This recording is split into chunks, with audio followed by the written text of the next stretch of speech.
Hello mga master! Welcome back again to our channel. Panibagong araw, panibagong kabanata na naman ang pagsumasamayin natin ngayong araw na ito. At kung bago ka sa ating channel, pag-click ang subscribe button and hit the notification bell para updated kayo sa ating mga susunod na videos. So mga master, bago natin simulan ang ating kabanata ngayong araw na ito, huwag po sana natin skip yung ads mga master no, dahil malaking bagay na po yan sa ating munting channel.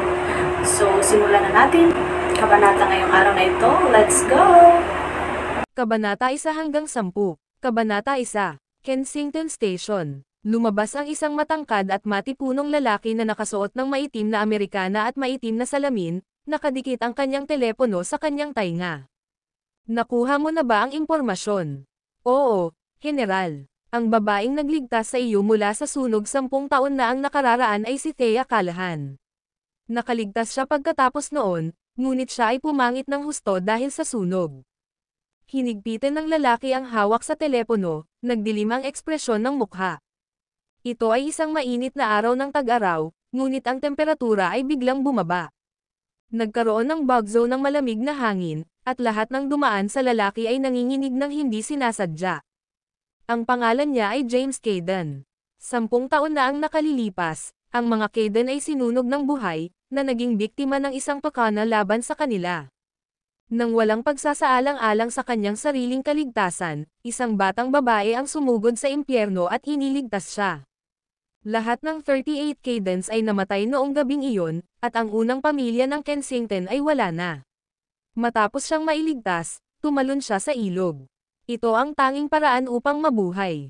Napunta siya sa Southern Plains kung saan siya naging sundalo. Siya ay gumugol ng 10 taon na tumaas sa mga ranggo. Mula sa walang pangalang ungol, siya na ngayon ang general. Hinamon niya ang isang piling hukbo ng 30,000 ng mag-isa. Siya ay nagpunta sa isang solong misyon, nakapasok sa kampo ng kaaway at nahuli ng buhay ang kanilang general. Siya ang maalamat na Dragon General ng Southern Plains. Siya ang Black Dragon, isang pangalan na pumukaw ng takot sa kanyang mga kaaway. Siya ang pinakabatang general na nakita ni Saul. Nang maging general siya, nagpasya siyang magretiro at bumalik sa Kensington. Mayroon siyang mga utang na dapat bayaran at paghihiganti. Kailangan niyang gantihan si Thea sa pagliligtas sa kanyang buhay at paghihiganti sa kanyang pamilya. Gusto ko lahat ng impormasyon na mayroon ka tungkol kay Thea. Naipadala ko na sa email mo, sir. Mangyaring tingnan. Binaba ni James ang tawag at tiningnan ang kanyang email. May naghihintay na mensahe sa kanya. Thea Callahan, babae, 27 taong gulang. Ang mga Callahan ay mga pangalawang klaseng mamamayan sa Kensington. 10 years ago, nasa senior high pa si Thea, isang year 3 student. Ito ay isang linggo, at siya ay nasa isang araw na paglalakbay sa mga suburb kasama ang kanyang mga kaibigan. Kinagabihan, narinig niya ang paghingi ng tulong mula sa isang nasusunog na vilya. Nang walang pagsasaalang-alang sa kanyang sariling kaligtasan, sumugod siya at iniligtas ang isang binata. Ang binata ay si James. Ang aksidente ay lubos na nagpabago sa buhay ni Thea. Siya ay sapat na maswerteng nakaligtas, ngunit siya ay nagdusa ng mga paso sa buong katawan, na nag-iwan sa kanya ng kakilakilabot na pagkasira. Simula noon, naging katatawanan na siya ng kanyang mga kaklase. Pinag-uusapan siya ng lahat sa likod niya. Thea, utang ko sa iyo ang buhay ko. Gagastusin ko ang natitirang bahagi nito para bayaran ang utang na ito ng pasasalamat. May utang na loob sa akin ang mga Xaviers, Frosiers, Zimmerman, at Wilson. Ngayong nakabalik na ako sa bayan, babayaran ko sila. Para sa pagkamatay ng aking pamilya, magbabayad sila sa dugo. Lahat sila. Naikuyom ni James ang kanyang mga kamao, pumasok sa isang multi-purpose na sasakyan na walang plaka. Nasa likod ng manibela ang isang lalaking nakasuot ng itim na tangke at cap. Aniya, General, ang mga Callahan ay pipili ng asawa para kay Thea sa loob ng 3 araw. Naglabas ng pahayag si Patriarch Lex Callahan. Hanggat ang isang manliligaw ay handang magpakasal sa pamilya Callahan, siya ay nasa ilalim ng proteksyon ng mga Callahan pagkatapos ng kasal. Kumunat ang noo ni James. Pumili ng asawa. Sir, ang mga Callahan ay isang prestihiyosong pamilya, Ngunit si Thea ngayon ay itinuturing na pangit na pato ng Kensington. Walang magpapakasal sa kanya, at siya ang katatawanan ng pamilya. Desperado na si Old Mr. Callahan, kaya naisip niya ang ideyang ito. Maaaring pumangit na si Thea, ngunit marami pa rin ang nagnanasa sa negosyo at kayamanan ng pamilya. Dahil iyon bilang isang insentibo, handa silang magpakasal sa pamilya. Sa villa ng mga Callahan. Ang bawat mahalagang miyembro ng pamilya ng mga Callahan ay dumalo. Ngayon ang araw na pipili si Lex Callahan ng asawa para sa kanyang apo. Pagkatapos ng maselang proseso ng pagpili, 10 suitors ang nakapasok sa final round. Nakatayo sa foyer ng villa, lahat sila ng edad, hugis, at sukat. Wala sa kanila ang may kahanga-hangang background, kasama na si James. Kung wala si Thea, nasawi siya sa apoy 10 taon na ang nakararaan. Kung wala si Thea, walang James, o ang Black Dragon. Isang babaeng nakatikip mula ulo hanggang paa ang nakaupo sa sopa. Sa puting belo na nakatikip sa kanyang mukha, walang makakakita sa kanyang hitsura. Isang matandang lalaki na nakasuot ng 3-piece suit ang tumayo, nakasandal sa isang tungkod na may ulo ng dragon. Pagtingin niya sa 10 lalaki, inihayag niya, pinili ko si James Caden.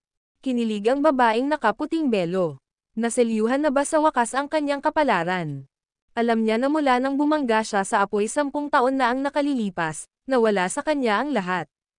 Umalis ang ibang manliligaw, bigo. Nanatili si James, nakatayo. Maya-maya lang, may lalaking tumayo at lumapit kay James. Pinapalakpak siya sa likod, napangisi ang lalaki. Pretuhin mong mabuti ang kapatid kong pinsan. Pumangit na siya, pero babae pa rin siya. I'm sure mapapasaya ka rin niya. Iyon ay si Tommy Callahan, ang panganay na apo ng mga Callahan. Hindi pinansin ni James si Tommy, si Thea na lang ang tinuon. Nanatili ang tingin nito sa kanya, kahit hindi pa rin niya makita ang mukha nito. Gayunpaman, nakita niyang basa ang belo ng kanyang mga luha. Thea, umuwi ka mag-isa. May appointment ako. Isang nasa katanghaliang gulang na babae ang umalis ng mabilis sa abot ng kanyang makakaya, ang kanyang ekspresyon ay hindi naiinis. Ang babae ay ang ina ni Thea, si Gladys Hill. Lubos na nadismaya si Gladys sa kanyang anak. Ang lahat ng iba pang mga batang babae sa pamilya ay nakapag-asawa ng maayos, ngunit ang kanyang sariling anak na babae ay kinailangang pakasalan ang isang lalaking inagaw sa mga lansangan. Dad, pupunta ako sa opisina. Hindi pinansin ng ama ni Thea na si Benjamin ang kanyang anak. Umalis siya pagkatapos na walang tigil na batiin ang kanyang ama. Ang natitirang mga Callahan ay nakilala kay James ng bukas, na may mapanuksong ekspresyon sa kanilang mga mukha. Siya ay matangkad, malakas, at matipuno, ngunit handa siyang pakasalan si Thea, at sa pamilyang Callahan. Thea was the laughing stock of all of Kensington, for crying out loud. Lumapit si James kay Thea at inabot ang braso, nakatingin sa kanya. Si Thea, tahimik na umiiyak sa sopa, ay natigilan. Simula ngayon paprotektahan na kita. Sumama ka sa akin at nasa iyong palad ang buong mundo. Gagawin kitang pinakamasayang babae sa mundo. Malakas at hindi matinag ang boses niya. Sa sandaling iyon, nakalimutan niya ang tungkol sa mga mapanuksong mukha ng kanyang pamilya. Ang nakita lang niya ay ang lalaking nasa harapan niya. Matangkad at makapangyarihan, ngunit maamo. Hinawakan ni James ang kamay niya at hinayla siya patayo. Marahan niyang sinabi, "Tara na." Magkahawak kamay silang umalis ng villa. Isang multi-purpose na sasakyan na walang plaka ang naghihintay sa labas ng villa, na may kasamang 2 lalaking nakasuot ng itim na suit. Inakay ni James ang isang nakatulala na si Thea. Nagsimulang magsabi ang mga lalaki, "Jen." Kinaway-kaway ni James ang kamay, pinutol ang mga iyon. "Dalhin mo ako sa House of Royals. Kailangan kong asikasuhin ang mga pinsala ng aking asawa." Si James ay hindi alam ang maalamat na Dragon General ng Southern Plains. Isa rin siyang dalubhasang doktor. Ang paggamot sa mga peklat ni Thea ay magiging isang madaling gawa. Ang video na ito ay edited by Urban Storytelling. Kabanata 2. Ang House of Royals. Sa 20,000 square meters, ang House of Royals ay ang pinakamarangyang villa sa buong Kensington. Mayroon itong lahat mula sa isang hardin, swimming pool, at golf course. Sa foyer ng villa, umupo si Thea sa malambot na sopa, hindi makapaniwalang tumingin sa paligid sa villa. Ito ay kahawig ng isang palasyo higit sa anumang bagay. Nang pumili ng kanyang lolo ng asawa para sa kanya, alam niya na ang sino mang may gulugad ay hindi papayag na pakasalan siya, lalo na sa pamilya Callahan. Hindi niya alam kung sino ang magiging asawa niya. Gayunpaman, nahulaan niya na siya ay magiging sakam at tamad. Isang taong nagnanais ng yaman ng kanyang pamilya. Gayunpaman, dinala niya ito sa paraiso. Lumuhad si James at itinaas ang belo niya. Huwag. Natarante si Thea at umiwas. Sa mga galos na tumatawid sa kanyang mukha at buong katawan, siya ay isang nakakatakot na tanawin. Paano kung tinakat niya ang kanyang bagong asawa? Hindi pa nga sila naipakilala ng maayos. Tinanggal naman ni James ang saplot niya. Labis na natakot si Thea. Ang kanyang puso ay tumibok ng nerbiyos na ritmo sa kanyang dibdib. Nakaramdam siya ng sobrang kahihiyan, wala nang ibang gusto kundi ang mawala at magtatago. Dahan-daang itinaas ni James ang mukha niya. Ito ay isang nakakagulat na sala-sala ng mga peklat. Tinunton ni James ang kanyang mga daliri sa ibabaw nila. Sumakit ang puso niya para sa kanya, alam niyang kasalanan niya ang lahat. Kung hindi niya ito niligtas, wala si Thea sa ganitong sitwasyon. Siya ay may malambing na ekspresyon sa kanyang mukha, isang hindi pangkaraniwang hitsura para sa kanya. Halos maluhaluhang sinabi niya, "Oh Thea, sobra kang nahirapan." Walang lakas ng loob si Thea na tumingin ng diretso kay James. Sa halip ay kinalikot niya ang kanyang kamiseta. Malumanay na sinabi sa kanya ni James, "Magtiwala ka sa akin. Tutulungan kitang makabawi." Nagpanik na naman si Thea, hindi pa rin tumitingin sa kanya. "Kumuha ka ng gamot." Tumayo si James at nagutos. Agad namang bumukas ang mga pinto ng villa. Pumasok ang ilang lalaking naka-black suit, may dalang ilang kahon. Sa loob ng mga kahon ay may mamahaling mga table tas, tableta, at iba pang uri ng mahahalagang gamot. Nagtrabaho si James, kinakalikot ang mga bagay sa loob ng mga kahon at pinaghalo ang ilan sa mga ito upang makabuo ng salve. Nang matapos siya ay yumoko siya kay Thea. Pinaglalaroan pa rin niya ang isang sulok ng kanyang sando. Hinawakan niya ang mga may galos nitong mga kamay, ngunit hinailan niya ito at itinago sa likod niya. Nakatingin sa sahig, tahimik niyang tinanong, "Ano, ginagawa mo?" "Relax ka lang Thea. Tanggalin mo yang damit mo." Sabay iyak ni Thea at hinayla ang damit niya. Maluha-luha ang kanyang sinabi, "Oo, alam kong pangit ako. Mayroon akong mga peklat sa lahat ng dako. Masaya ka ba ngayon?" Alam niya na kahit sinong pipiliin ng kanyang lolo ay kukutsain siya at ipapahiya. Nasanay na siya sa paglipas ng mga taon. Mula nang mangyari ang nangyari, binalot na siya ng mga bangungot. Araw-araw siyang umiiyak, at halos hindi niya maalala kung ano ang pakiramdam ng maging masaya. Pagtingin kay James, nakagat niya ang labi, umiiyak pa rin. Tumulo ang luha sa kanyang mga mata at tumulo sa kanyang pisngi. Naramdaman ni James ang malamig na puso na natunaw na nakatingin sa kanya. He hugged Thea to him, solemnly vowing, "I will never cast you aside. Kahit ano pang itsura mo, asawa kita, ngayon at magpakailanman." Natigilan si Thea. Hindi ba siya kukutsain niya? Hindi siya makapag-dredge ng sagot. Binitawan siya ni James at maingat na nilagyan ng salbo na inihanda niya ang mga galos niya. Pagkatapos, binalot niya ito ng gauze ng buo, maging ang mukha nito. Nang matapos siya, parang mami lang si Thea. Iginiya ni James si Thea na umupo sa tabi niya. "Thea, magtiwala ka sa akin. 10 araw lang ang kailangan. Ipinapangako ko na magiging ibang tao kapag katapos ng 10 araw." Talaga. Sa wakas ay nakasagot si Thea, kahit na hindi siya masyadong naniniwala. "Of course, hinding-hindi ako magsisinungaling sa'yo." Hindi man niya nakikita ang mukha ni James, naririnig niya ang boses nito. Magnetic at banayad, nagpainit ito sa kanyang puso. Sa isang kisap mata, 10 araw na ang lumipas. Sila ang pinakamasayang 10 araw na naranasan ni Thea sa nakalipas na 10 taon. Hindi pa rin niya alam kung sino ang kanyang asawa, ngunit maingat na inaalagaan siya nito at nanatili siyang kasama niya sa buong orasan. Gabi-gabi, kinukwento at biro niya ito, pinapatulog siya. Sa tuwing madyay gising siya, naroon ang malalawak nitong kamay, nakahawak sa kanya. Sa nakalipas na 10 taon, nakalimutan niya kung ano ang pag-aalaga, hindi banggitin ang pag-ibig. Ngayon, pakiramdam niya ay umiibig siya. Sa villa, sa harap ng salamin. Nakabalot si Thea ng puting gasa mula ulo hanggang paa, kasama na ang mukha.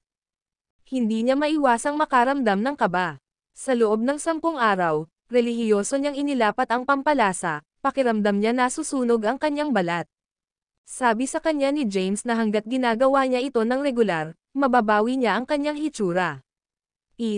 Totoo bang nangyayari ito? Nakahawak siya sa isang pares ng malalakas na kamay.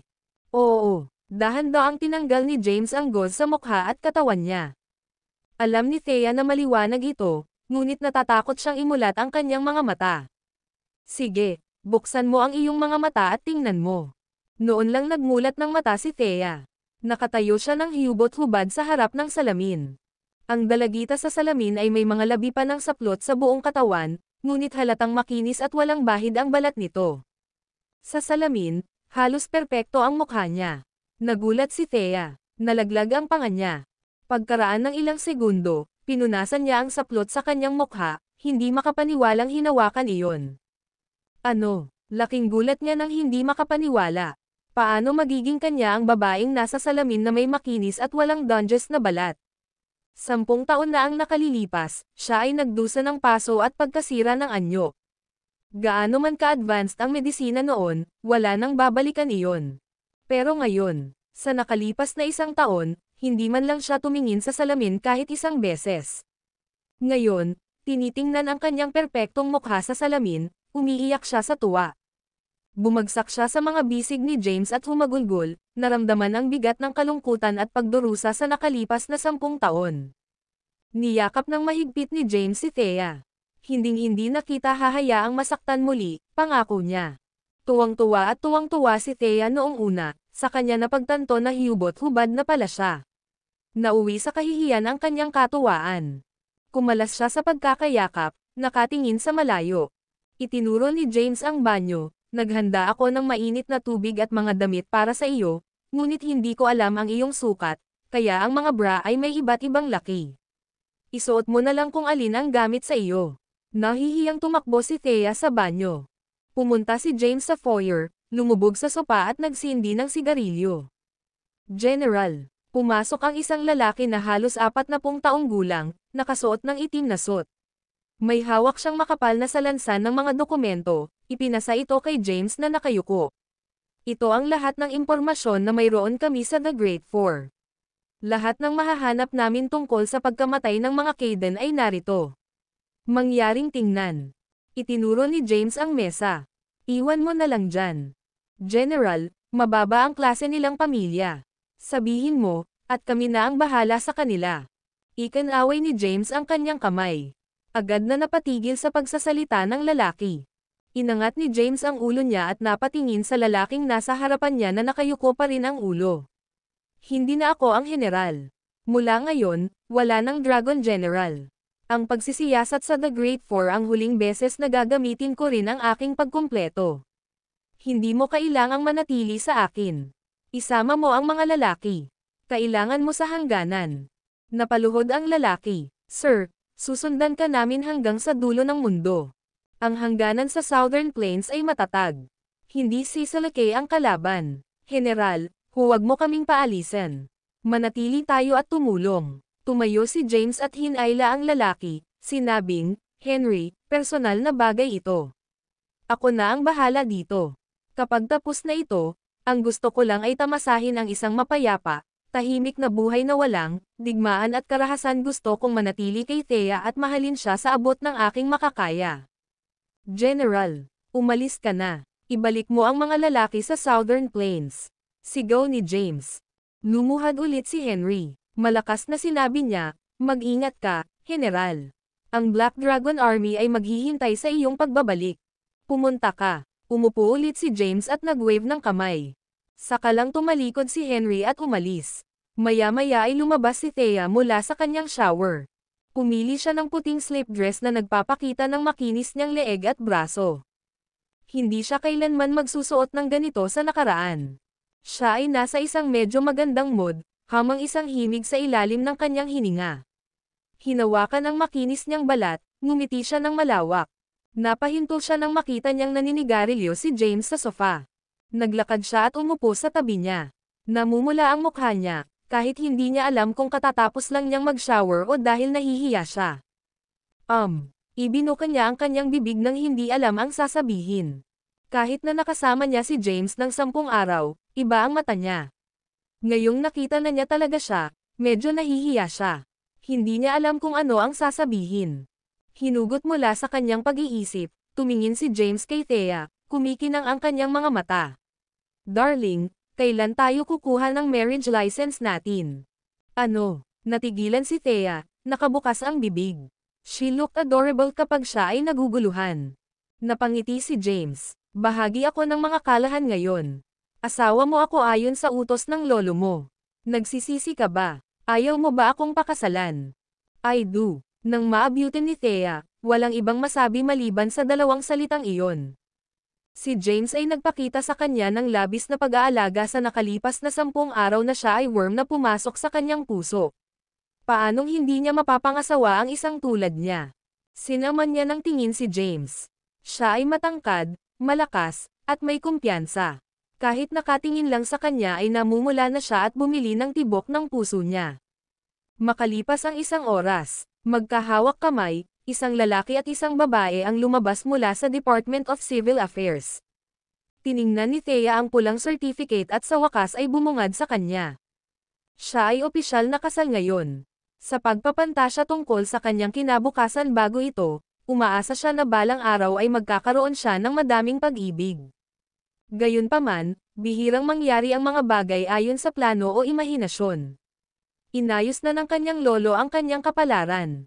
Si James, na ikinasal sa kanyang pamilya, ay ninakaw siya sa isang malapalasyong paraiso kung saan siya nanatili sa loob ng 10 araw. 10 araw na iyon, gumaling siya. Ang ganda niya ulit.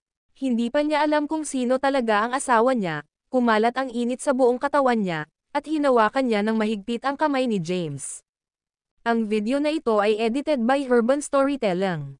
Kabanata 3. Wala sa mga kalahan ang nag-abalang hanapin si Thea kahit na 10 araw na itong wala. Para sa mga kalahan, si Thea ang itim na tupa ng pamilya at ang katatawanan ng Kensington. Kung hindi dahil kay Thea, uunlad ang negosyo ng mga kalahan. Nang gumaling na si Thea, kinuha niya ang marriage certificate nila ni James at sabay silang umuwi. Si Lex Callahan ay may 3 anak na lalaki. Ayon sa pagkakasunod-sunod ng kapanganakan, sila ay sina Howard, John, at Benjamin. Si Benjamin ay iniiwasan ng sarili niyang pamilya dahil kay Thea. Hindi mahalaga na siya ay nagtrabaho ng husto, pinalawak ang negosyo ng pamilya ng mabilis. Sa bahay, wala siyang anumang ranggo, katayuan, o awtoridad. Maaaring isang manager ng Callahan Group si Benjamin, ngunit wala siyang bahagi sa kumpanya. Ang tanging natanggap niya ay isang nakapirming sweldo bawat buwan na walang bonus. Dahil dito, nahihirapan siyang makaipon. Totoong nakabili na siya ng bahay, pero may sangla pa rin buwan-buwan. Ito ang tahanan ko, Jamie. Itinuro ang mga pinto, sinabi ni Thea, walang halaga ito kumpara sa palasyong tinitirhan mo. Hinawakan ni James ang kamay niya at ngumiti. Ang bahay ay nasaan ka man. Ngumiti si Thea. Paglapit sa pasukan, marahang kumatok siya sa pinto. Binuksan ni Gladys ang pinto. Bahagya siyang nagulat nang makita ang isang magandang babae at isang hindi pamilyar na lalaki. Nagtanong siya, maaari ba kitang tulungan? Ma'am, sabi ni Thea. Natigilan si Gladys nang marinig ang magandang babaeng ito na tinawag ang kanyang ina. Ma, ako po si Thea. Ang iyong anak na babae. Ano? Nagulat si Gladys. Pagtingin niya sa babaeng nasa harapan niya ay naguguluhan siya. Ikaw si Thea. Ako po, nanay. Nawala na lahat ng peklat ko ngayon. Hi, ma'am, dagdag ni James. Ano? Naisip ni Gladys na hindi na siya gagaling sa lahat ng pagkabigla. Hawak-hawak ang braso ni James, sinabi ni Thea, Nay, pinili siya ni Lolo bilang asawa ko.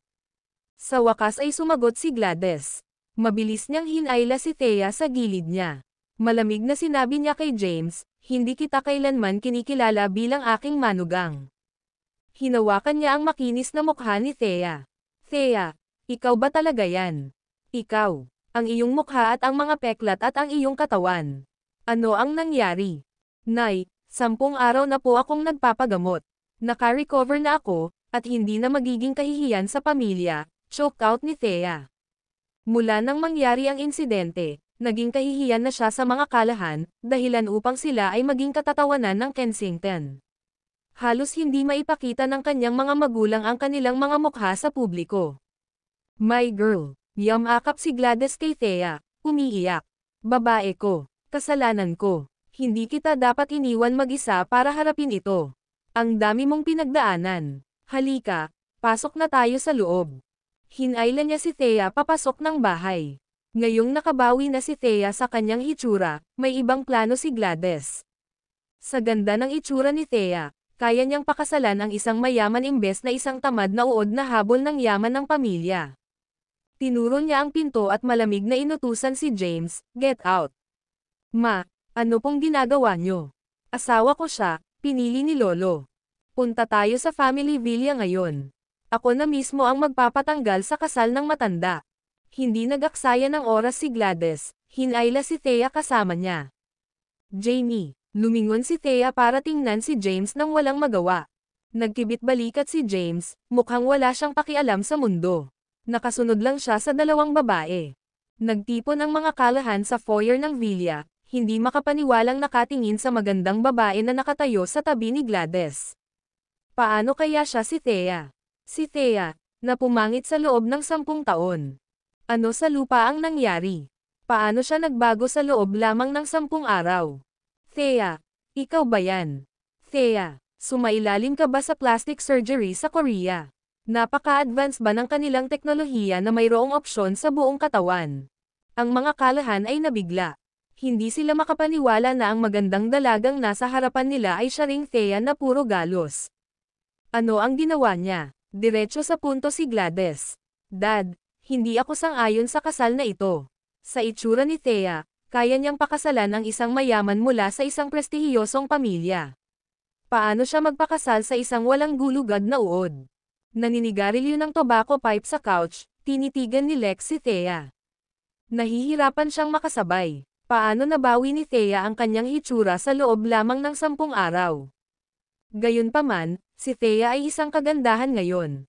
Hindi may kakaila iyon. Tinanggo niya ang kanyang ulo, sinabing, "Tama ka.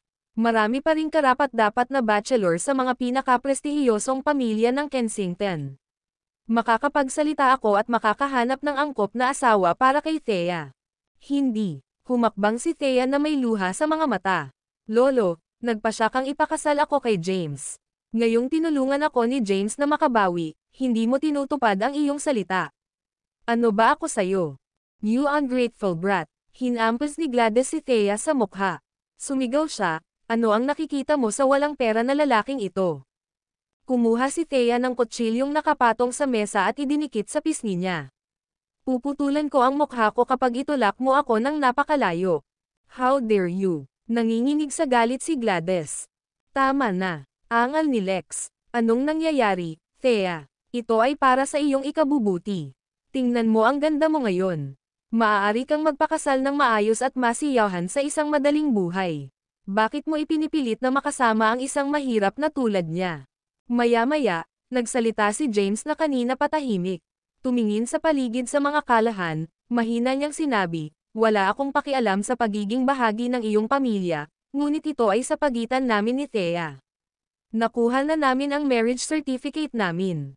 Kung gusto niya ng divorce, sasama ako. Kung hindi, walang pumipilit sa kanya na gawin ang anumang bagay." "Sino ang nagbigay sa iyo ng pahintulot na magsalita?"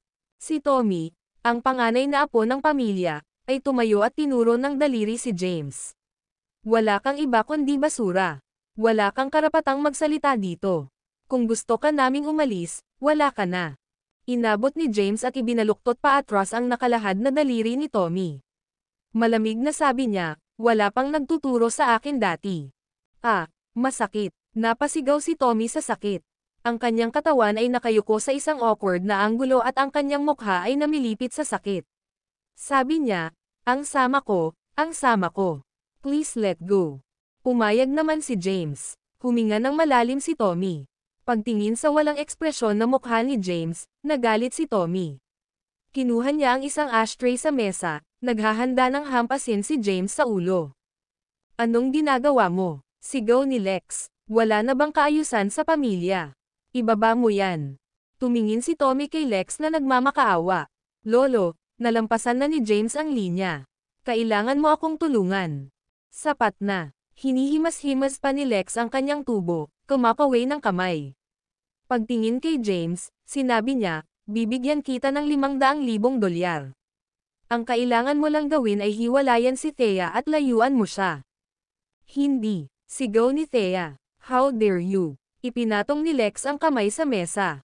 Hindi pa ako patay. Ako pa rin ang padre de pamilya. Lahat kayo ay dapat sumunod sa aking kalooban. Ayaw ni James na masira ang relasyon ni Thea sa kanyang pamilya. Ang kanyang pagbabalik ay pinalakas ng dalawang layunin. Para gantihan si Thea, at ipaghiganti ang kanyang pamilya. Ayaw niyang masira ang relasyon ni Thea sa kanyang pamilya para lang matupad niya ang sariling layunin. Lolo, bigyan mo ako ng pagkakataon. Hayaan mong patunayan ko na kaya ko rin ang iba. Isang pagkakataon. Ngumisi si Tommy. James Caden, ayon sa aming impormasyon, ulila ka na. Lumaki ka sa isang ampunan, at nasa militar ka ng ilang taon. Wala si Thea sa liga mo. Oo naman, mabibigyan ka namin ng pagkakataon. Narinig mo na ba ang Celestial Group? Noon pa man ay nais naming makatrabaho sila. Ngunit hindi namin ito pinamamahalaan. Kung magagawa mo ito, ikalulugod naming kilalanin ka bilang bahagi ng pamilya. Sa simula pa lang ay ayaw na ni Tommy kay James. Siya ay isang retiradong sundalo kung tutuusin. Wala siyang pera at kapangyarihan. Ano kaya ang yabang niya? Kaya naman, naisip niya ang ideyang ito para pahirapan si James, umaasang susuko na siya. May naiisip na siyang mas magandang kandidato para kay Thea, si Joel Xavier. Ang Xaviers ay ang pinuno ng The Great Four, at ito ay magiging isang kapaki-pakinabang na unyon. Lolo, subukan ni James na makipag-deal sa Celestial Group.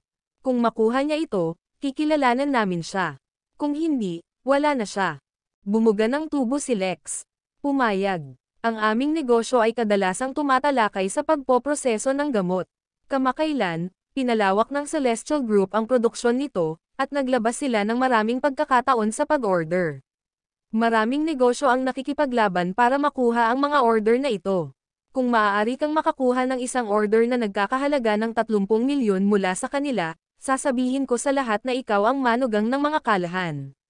Mayroon kang 10 araw. Hindi ko kailangan ng 10 araw. Bukas ko na lang gagawin. Pagkatapos nun, umalis na si James kasama si Thea. Matapang siya pero tanga. Si Celestial ang pinuno ng mga grupong parmasyutiko, na nagkakahalaga ng 100 bilyon sa merkado. Halos imposibleng makakuha ng order mula sa kanila. Hindi napahanga si Tommy. Nakiusap si Gladys, Tay, hindi mo ito magagawa. Ano ang 30 milyon kapag si Thea ay maaaring pakasalan ang sinuman mula sa The Great Four? Ikan-away ni Lex ang kamay niya. Hindi natin pwedeng madaliin. Ang mga negosyo ng Celestial ay nasa The Great Four. Hindi magiging ganoon kadaling makakuha ng order mula sa Celestial. Subukan ni James. Susuko na siya. By then, pag-iisipan natin. Isang ideya para pakasalan ni Thea ang isang taong mula sa The Great Four. Sa pamamagitan ng isang alyansa sa pag-aasawa, magagawa nating tumaas sa mga ranggo sa Kensington. Ang video na ito ay edited by Urban Storytelling. Kabanata 4. Matapos umalis sa villa ng mga kalahan. Umiiyak si Thea. Jamie, sorry talaga. Niwala akong kontrol sa kasal ko. Hinawakan ni James ang kamay niya. Ayos lang. Nagbigay ng pahayag si Lolo. Kung makatanggap ako ng order mula sa Celestial Group, wala siyang magagawa kundi kilalanin kami bilang mag-asawa. Celestial Group ang pinag-uusapan natin. Nag-aalala si Thea. Ipinanganak at pinalaki sa Kensington, alam niya ang lahat ng mayroon sa Celestial Group. Ang Celestial Group ay isang internasyonal na kumpanya, na pumasok sa merkado ng Kensington kamakailan lamang. Karaniwang monopolyo ng Great Four ang mga utos ng Celestial Group. Ngumiti lang si James. Hindi natin malalaman kung hindi natin susubukan. Biglang may naisip si Thea. Oh yeah, I remember now.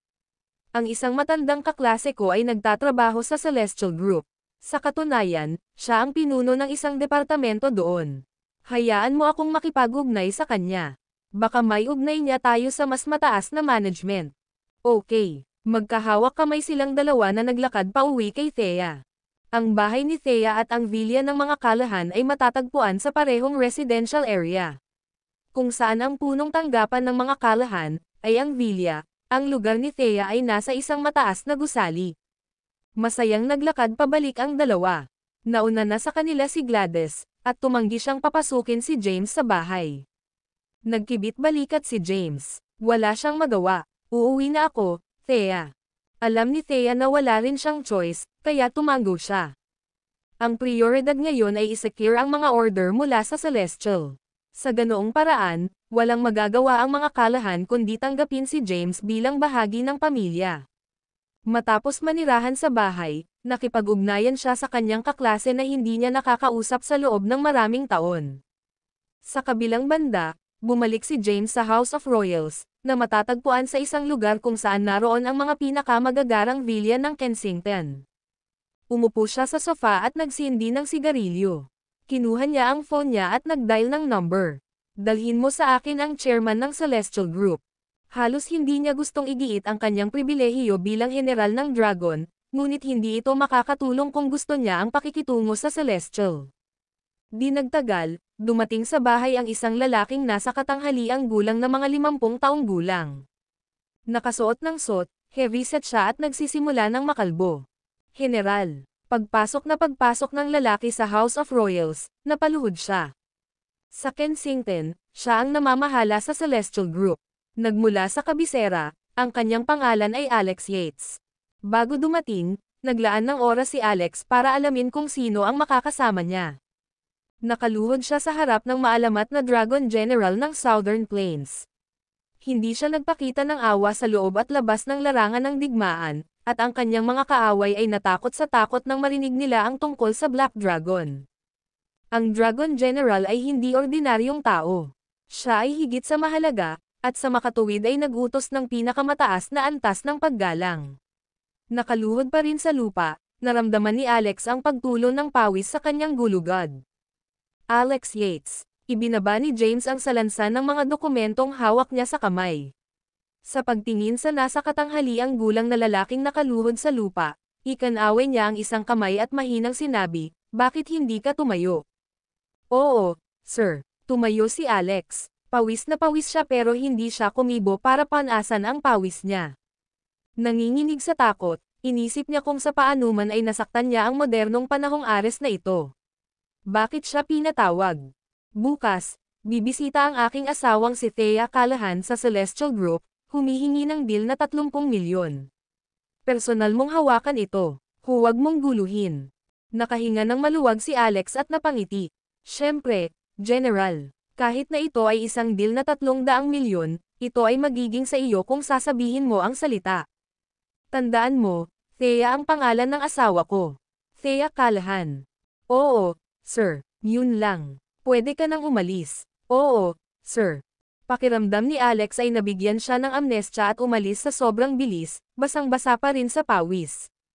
Bilang bahagi ng pamilyang Yates mula sa capital, pinangunahan niya ang Celestial Group sa Kensington. Maging ang The Great Four ay kailangang mag-ingat na baka ma-provoke siya ng mga ito, ngunit nabaliktad ang kanyang tungkulin nang makilala si James. Pagkaalis ni Alex, bumangon si James sa sopa at mamulong sa sarili, "Mahigit sa 10 araw na akong bumalik, pero hindi pa ako nagbibigay ng respeto." Lumabas siya ng bahay, nagbabalak na sumakay ng taxi papunta sa mga guhon ng bahay ni Caden sa mga suburb. Gayunpaman, mayroong isang multi-purpose na sasakyan na walang plaka na naghihintay sa labas. Isang lalaking maitim ang balat sa isang itim na tangke ang nakatayo sa tabi ng kotse. Lumapit si James at tinapunan ng tingin si Henry. "Hindi ba't sinabi ko sa iyo na kunin mo ang mga lalaki at bumalik sa hangganan?" "General, ang lahat ng iba pang mga lalaki ay bumalik sa Southern Plains. Ako na lang ngayon. Hindi mo ba ako hahayaang manatili? Tawagin mo akong James. Wala na ang general sa Kensington. Nakuha mo na. Dalhin mo ako sa sementeryo ng mga Caden." "Sige, Sumakay ka na sa kotse, James. Kuwit. Hindi nagtagal, si James ay nasa lugar kung saan dating nakatayo ang villa ng mga Kaydan. Ang villa ay nasunog at naging abo, ngayon ay napalitan ng mga libingan. Ang unang pamilya ni Kensington ay pagkain ng uod, ang kanilang tahanan ay wasak na. Madilim ang langit, ang mga kulay abong ulap ay nagtipon sa itaas. Pitter-patter, bumukas ang langit at nagpakawala ng malakas na ulan. Sa sementeryo, nakatayo ang isang binata na nakasuot ng kayumangging Amerikana. Nasa likod niya ang isa pang lalaki, may hawak na payong sa ibabaw niya. Thud, napaluhod si James. 10 taon na ang nakalilipas, ang mga Kaydan ang unang pamilya ng Kensington. 18 years old pa lang siya noon. Sa parehong taon, nagpakasal ang kanyang ama sa ibang babae. Ang kanyang madrasta ay si Rowena Xavier ng The Great Four, na kabilang sa isa sa mga pinakaprestihiyosong pamilya sa Kensington. May plano si Rowena noon pa man. Nadulas siya sa higaan ng lolo ni James, na pinagbibintangan siyang nagdodroga sa kanya. Ang reputasyon ng kanyang lolo ay naiwang sira-sira at ang mga Kaydan ay naging biro. Noong taon ding iyon, nagsampa ng ulat si Rowena laban sa kanyang ama, na inakusahan siya ng katiwalian at panunuhol. Sa sobrang galit ng kanyang ama ay nag-trigger ito ng atake sa puso. Hindi lang siya hindi nailigtas ni Rowena, kundi itinulak niya ito palabas ng ikatlong palapag. Sinabi niya sa iba na ang kanyang ama na si Nicholas ay nagpakamatay dahil nakaramdam siya ng pagkakasala. Matapos ang pagkamatay ng kanyang ama, ang Xaviers, na namuno sa The Great Four, ay nagtipon sa Kaydans at pinatay ang kanyang lolo. Hinawakan nila ang buong pamilya ng Kaydan na bihag, pinilit silang ibigay ang kanilang kayamanan ng pamilya, isang painting na pinangalan ng Moonlit Flowers sa Cliffside's Edge. Pagkatapos nilang makuha ito, sinunog ng Great Four ang bahay na nasa loob pa rin ng mga Kaydan at hinati ang mga ari-arian ng mga Kaydan. Tay, makasalanan ka. Ikaw ang dahilan kung bakit wala ang mga Kaydan. Dapat hindi mo na lang pinakasalan si Rowena Xavier. Hindi mo na dapat dinala sa bahay ang masamang babae na iyon. Lumuhad si James sa harap ng libingan, umiiyak ang kanyang puso. Ito ay isang alamat na ang mga lalaki ay hindi lumuha. Kinailangan lang ito ng isang tiyak na halaga ng sakit. Kinasusuklaman niya ang kanyang ama. Ang kanyang ama ay umibig sa maling babae, na nagresulta sa pagkamatay ng mga Kaydan. Kinasusuklaman niya si Rowena Xavier. Lalo niyang kinasusuklaman ang The Great Four. Pinatay ng mga Xaviers, Frosiers, Zimmermans, at Wilson ang mga Kaydan. Lolo, hindi ko hahayaang mamatay ka sa walang kabuluhan. I swear ipaghihiganti ko ang pagkamatay mo. Ang Great Four ay hindi mamumuhay ng payapa. Dadalhin ko sa iyo ang mga pinuno ng The Great Four bilang patunay. Nakikiramay ako, General. Nakatayo pa rin si Henry sa likod ni James, hawak ang payong. Kailanman ay hindi pa nakita ni Henry si James na ganito kabalisa. Sa katunayan, hindi niya naisip na ang makapangyarihang Black Dragon ay may emosyonal na bahagi. Wala siyang ipinakitang pahiwatig ng takot laban sa mga hukbo ng kaaway, ngunit sa harap ng mga libingan, si James ay lusek ng luha. General, ang Megatron Group, na kabilang sa Xaviers, ay magkakaroon ng celebratory banquet ngayong gabi. Pumirma ng permanenteng kasunduan sina Megatron at Celestial. Mula ngayon, magkakaroon ng maagang access ang Megatron sa mga order ng Celestial bago hayaan ang ibang mga grupo at kumpanya na pumili. Ang ulo ng mga Xavier ay nasa 80 na rin ngayon. Ito ay isang dobleng pagdiriwang. Megatron, naikuyom ni James ang kanyang mga kamao. Megatron ang negosyo ng pamilya ng mga Kaydan. Ngayon, nahulog na ito sa mga kamay ng Xavier. Dahan-dahan siyang tumayo, may kinang sa kanyang mga mata. Ikuha mo ako ng kabaong. Pupunta kami sa handaan. Oras na para maningil ng utang. Ang video na ito ay edited by Urban Storytelling. Kabanata 5. Ang mga Xavier ay ang mga pinuno ng The Great Four sa Kensington. Ito ay isang araw ng pagdiriwang para sa kanila. Ang Megatron Group, isa sa kanilang maraming negosyo, ay pumirma ng isang kasunduan sa Celestial Group, at sila na ngayon ang pinakamahusay na mga kasosyo sa negosyo. Sa madaling salita, mas laganap ang impluwensya ng mga Xavier salamat sa kasunduang ito. Gayun din, ang patriarch ng pamilya, si Warren Xavier, ay 80 taong gulang na. Sa labas ng villa ng Xavier's, isang fleet ng mga mararangyang sasakyan ang nagtipon. Nandoon ang lahat ng celebrity sa Kensington para sa double celebration. Ito ay isang bote ng Retrouvé wine na nagkakahalaga ng $8 milyong na iniregalo ng The Frosiers. Binabati nila si Mr. Warren Xavier ng maraming maligayang pagbabalik. Ang mga Wilson ay nagpakita ng isang pagpipinta, The Blackthorn ni Jackie and Blanc, na nagkakahalaga ng $12 milyong, at nais nila ang Xaviers ng magandang kayamanan. Niregaluhan ng mga Zimmerman si Mr. Xavier ng isang Freud-Me na relo na nagkakahalaga ng $8.8 milyong. Sa main entrance, may hawak na mikropono ang isang babae. Masigasig niyang ibinalita ang mga read-along dinala ng mga bisita para marinig ng buong silid. Sa foyer, nakasuot ng blue suit si Warren. Kahit na siya ay 80, siya ay mukhang fit at alerto. Nang marinig ang tungkol sa lahat ng mga regalo na nakukuha niya, siya ay mukhang masaya bilang isang lark. Puno ang piging ng mga tao mula sa mahahalagang pamilya sa Kensington. Kahit na ang mga pangalawang rate na kalahan ay nakagawa nito. Sa isang pagtatangkang sipsipin ng mga Xaviers, inilabas ni Lex Callahan ang lahat ng mga paghinto, gumugol ng isang maliit na kapalaran upang makakuha ng isang Monique wallet para kay Warren. Ang lahat ay abala sa pagsisikap na gumawa ng kanilang sariling mga koneksyon at palawakin ang kanilang mga network. Sa labas ng villa, lumapit ang isang lalaking nakasuot ng brown na coat at may maskara sa mukha, may bitbit na kabaong. Ang kabaong ay tumitimbang ng hindi bababa sa 100 kilo, ngunit ay nalalayan ito ng lalaki sa pamamagitan lamang ng isang braso, dala-dala ito ng madali. Si James iyon. Ang kanyang pagbabalik ay pinalakas ng dalawang layunin. Para gantihan si Thea, at ipaghiganti ang kanyang pamilya. Ngayong asawa na siya ni Thea, baka makilala siya.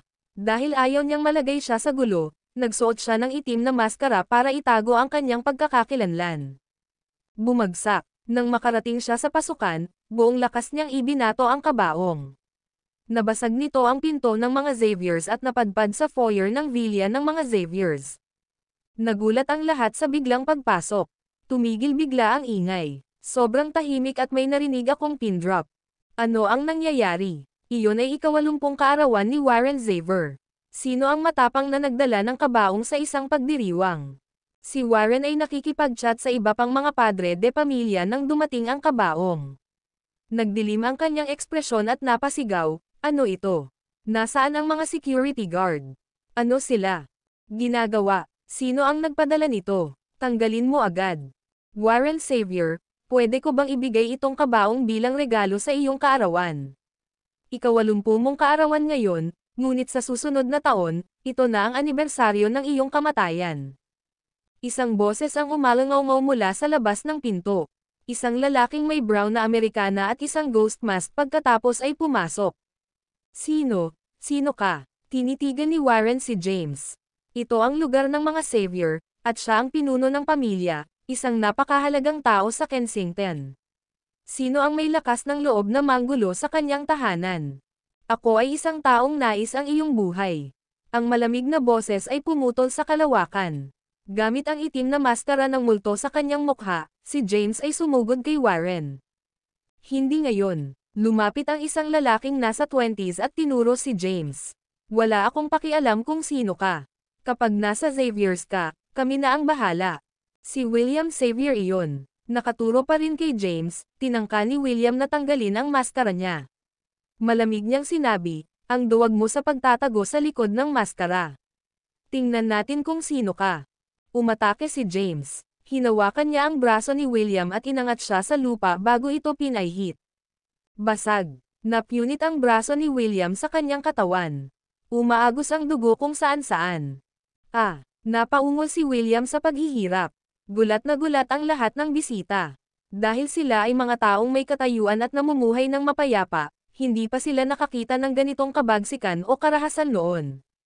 Marami sa kanila ang napaatras, nag-aalala na sila ang susunod na target. Parang isang modernong panahong Ares, walang ingat na itinapon ni James ang braso. Siya ay may kumpiyansa, agresibong hangin tungkol sa kanya. Kasabay ng pagpapakita ng kapangyarihan niya kanina, takot na takot ang mga Xavier na nanginginig, umaatres hanggat kaya nila. Maging si Warren ay napaatras ng bahagya, Ang braso ay umabot sa kanyang likuran, handa sa isang sandali na abiso na humawak ng sandata at patayin ang hindi inanyayang bisita. Dahan-daang lumapit si James kay Warren. Umalangaw-ngaw sa foyer ang mga daing ng sakit ni William. Pagkaraan ng ilang sandali, bumagsak siya sa isang patay na mahina, hindi na nakayanan ang sakit. Biglang tumahimik ang foyer. Tanging ang mga yapak lamang ni James ang umalangaw-ngaw, na tila harbinger ng kapahamakan. Lumuhad. Umalangaw-ngaw ang utos ni James, malinaw na parang kampana. Si James ay lubhang kahanga-hanga. Ito ay ang pinagsama-samang pagiging isang batikang sundalo at general na ang pagpatay bilang pangalawang kalikasan. Sa ilalim ng kanyang nakamamatay na titig, ang lahat ay natakot na hanggal. Kasabay ng pagiging madaling mapunit niya ang braso ni William, walang nang ahas na magbitaw ng kahit isang salita. Pati si Warren ay naapektuhan, at nawalan siya ng gana sa isang segundo. Sa sandaling iyon, nakalimutan niyang lumaban at nanghina ang kanyang mga tuhod. Bumagsak siya sa lupa, lumuhad. Bumagsak. Nang makita ito, natigilan ang mga celebrity. Si Warren Xavier, ang patriarch ng Xaviers, ang pinuno ng The Great Four sa Kensington, ay nakaluhod sa lupa. May hawak na alambre si James sa kamay niya. Ito ay isang kakaibang uri ng wire na may ilang mga joints. Sa mas malapit na pagsusuri, masasabi ng isa na ito ay gawa sa hindi mabilang na mga karayom. Warren Xavier, may pakialam ka bang aminin ang iyong mga kasalanan?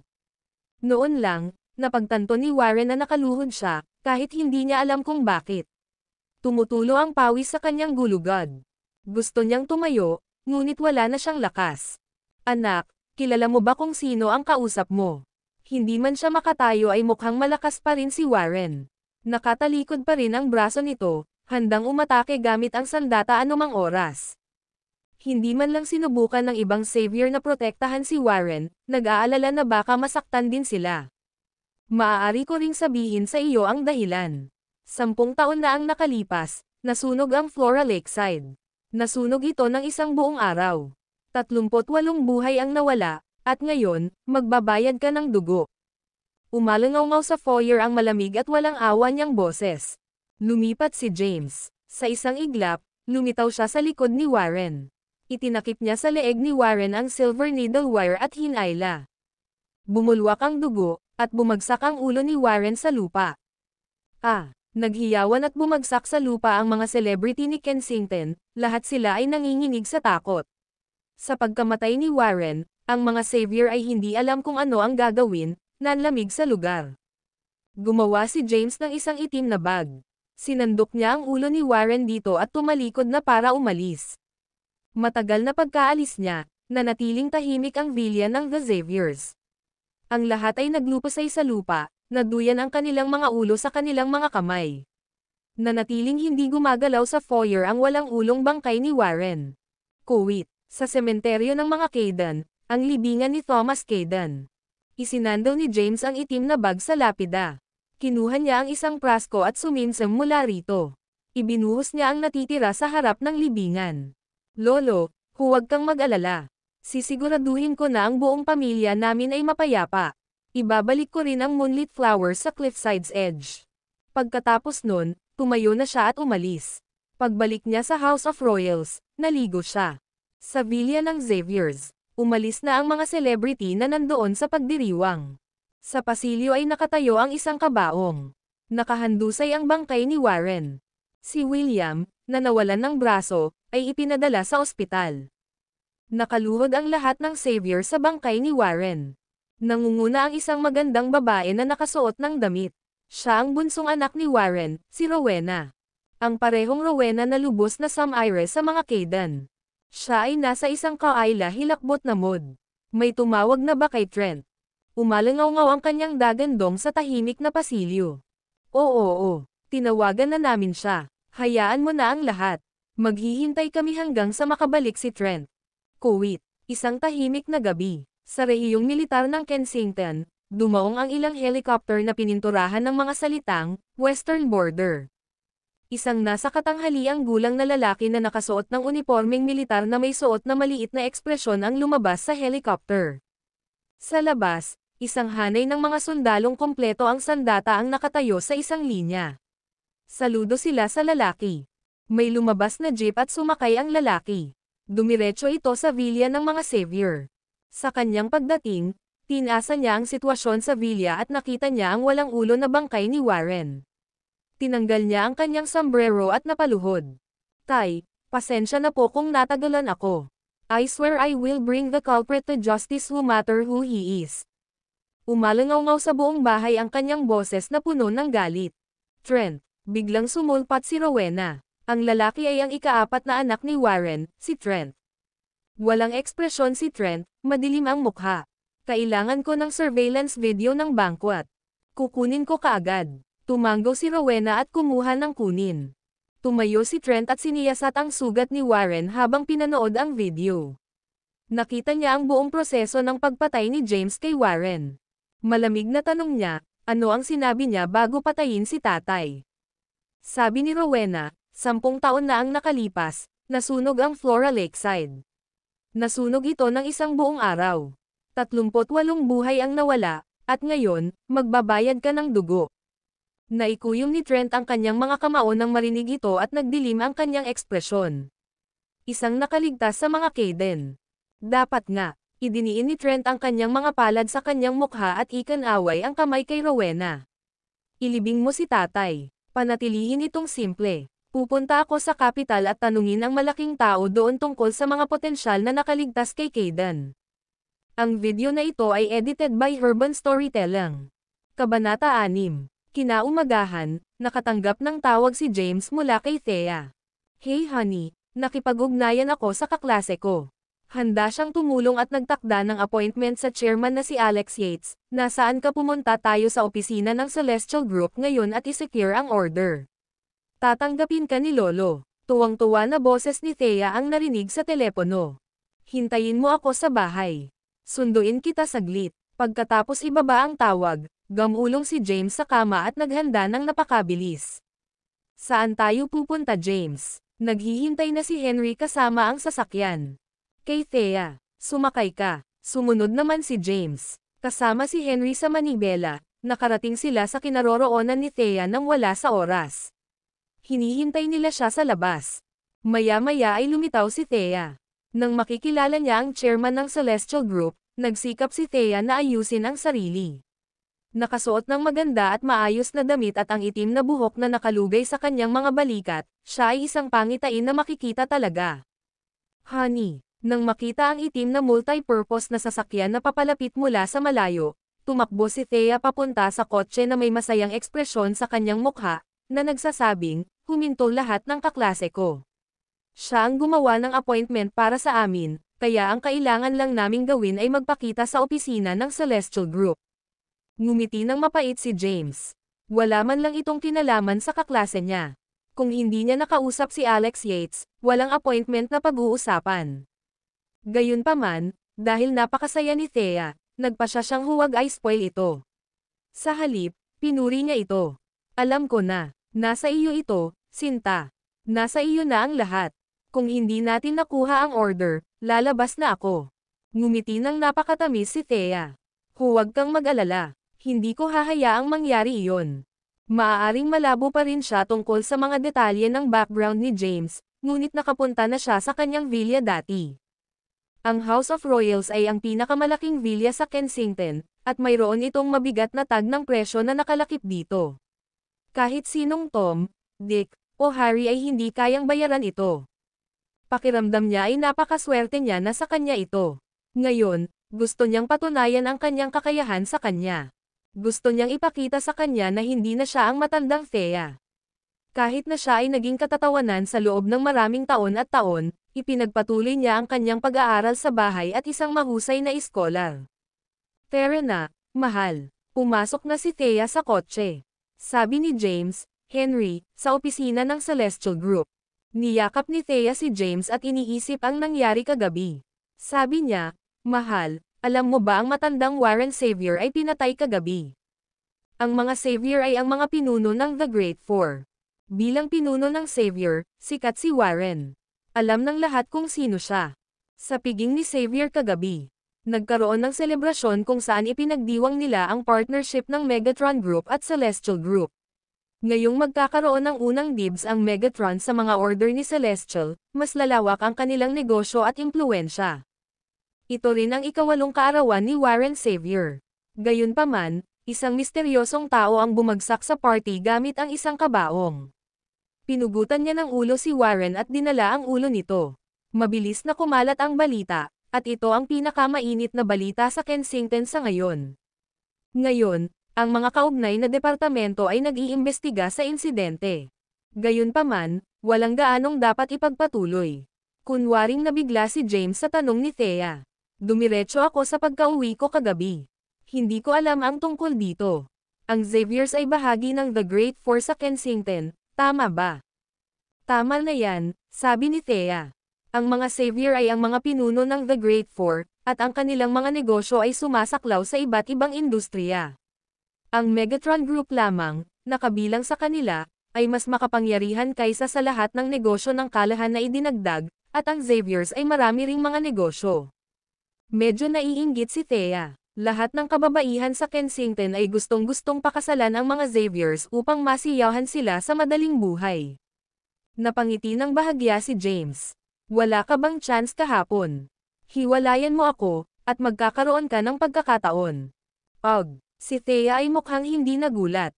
Ang pagiging isang mayamang pamilya ay hindi isang kama ng mga rosas. Sa nakalipas na 10 taon, nasaksihan ko ang labis na pangungutya sa gusto ko.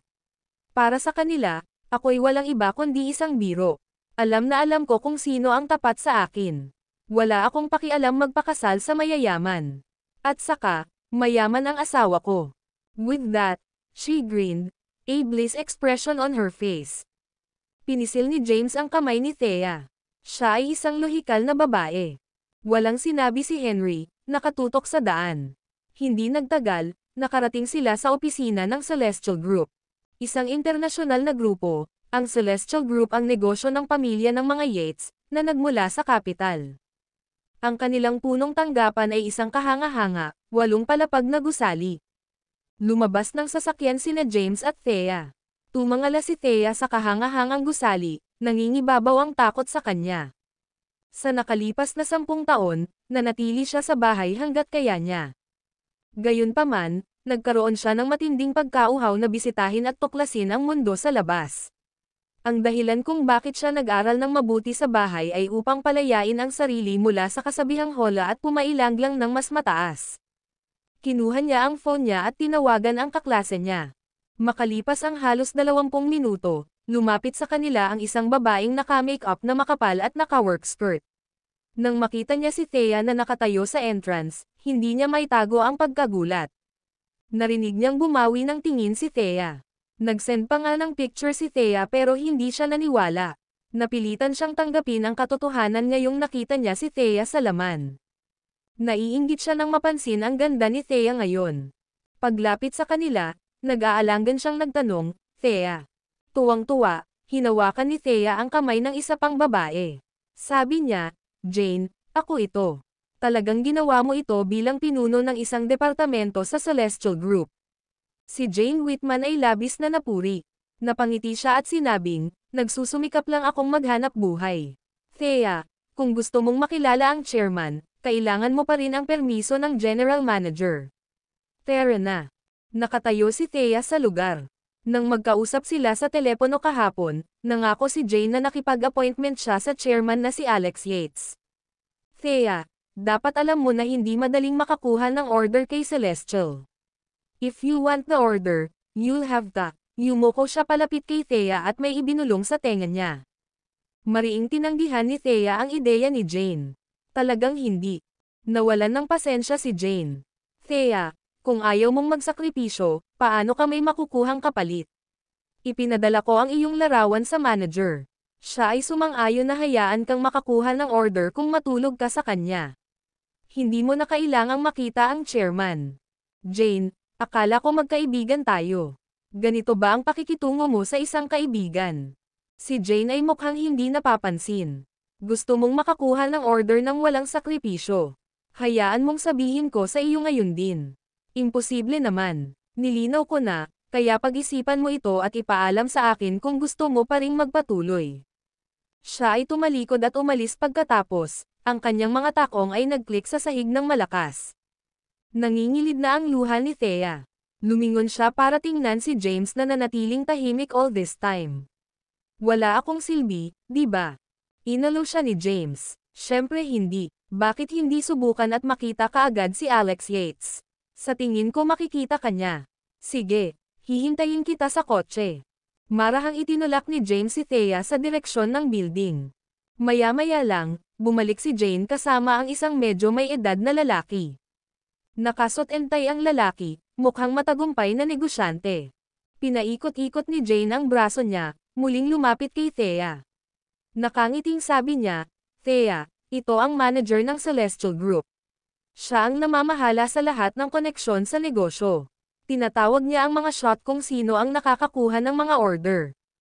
Ang tanging dahilan kung bakit nasa ganitong posisyon si Jane ngayon ay dahil natulog siya sa manager na si Linus Johnson. Siya ang kanyang may bahay. Si Jane ay nagpadala kay Linus ng larawan ni Thea kagabi. Naintriga agad si Linus. Nangako siya kay Jane na ipopromote niya ito sa posisyon ng Deputy Department Manager kung tutulungan niya itong maipatulog si Thea. Ngayong nakita na ni Linus si Thea sa laman, lalo siyang napukaw. Lalong gumanda si Thea sa personal. Nanumpa siya na ipapahiga niya sa kanya sa pamamagitan ng kawit o ng manloloko. Naglakad siya palapit sa kanya habang kumakabog ang dibdib. Thea, tama ba? Sinabi na sa akin ni Jane ang lahat. Mainit ang araw ngayon. Bakit hindi natin dalhin ang talakayan dito sa isang silid ng hotel? Huwag kang mag-alala. Sumama ka sa akin, at hindi. Kailangang mag-alala tungkol sa order. Bibigyan pa kita ng deal na $5 milyong. Ang video na ito ay edited by Urban Storytelling. Kabanata 7. Si Linus naman ay parang gusto niyang kainin si Thea doon. Mula nang maging manager siya, hindi na mabilang na mga babae ang nakitulog niya, na nag-aalok sa kanila ng mga benepisyo sa kanyang tungkulin. Noong una, tinanggihan siya ng karamihan sa kanila. Gayunpaman, pagkaraan ng ilang sandali, nagsimula silang mag-alok ng kanilang sarili sa kanya upang makakuha ng akses sa mga deal, partnership, at iba pang benepisyo. Masigasig si Jane na maging matagumpay din ang plano ni Linus. Ang pagpapasaya sa kanya ay kinakailangan para sa kanyang sariling kapakanan. Lumapit siya kay Thea at hinayla siya. Thea, alam kong nagdusa ka sa paglipas ng mga taon. Ngayong maganda ka na ulit, kailangan mong gamitin ang iyong hitsura para sa iyong kalamangan. Hindi tayo mananatiling bata magpakailanman, alam mo ba? Kapag nawala na ang gininto ang yugtong ito, hindi na natin ito maibabalik pa. May asawa na ako. Hindi ko gagawin. Hindi pumayag si Thea. Nawala ang galit ni Jane. Sino ka sa tingin mo, Thea? Hindi mo ba alam na isang karangalan na nagustuhan ka ni Linus? Kung nasaktan mo siya, maaari mong kalimutan ang tungkol sa pakikipagtulungan sa Celestial Group. Magpakailanman. Jamie, lumapit si Thea kay James. Hindi pinansin ni James sina Linus at Jane, iminuwestra ang daan patungo sa pasukan. Go on, sabi niya. Yung chairman ang pinupulot mo, hindi hamak na manager. Huwag mo na lang siyang pansinin. Sino ka, boy? Malamig na tinignan ni Linus si James. F*** off. Dalawang salita lang ang nasabi ni James sa kanya.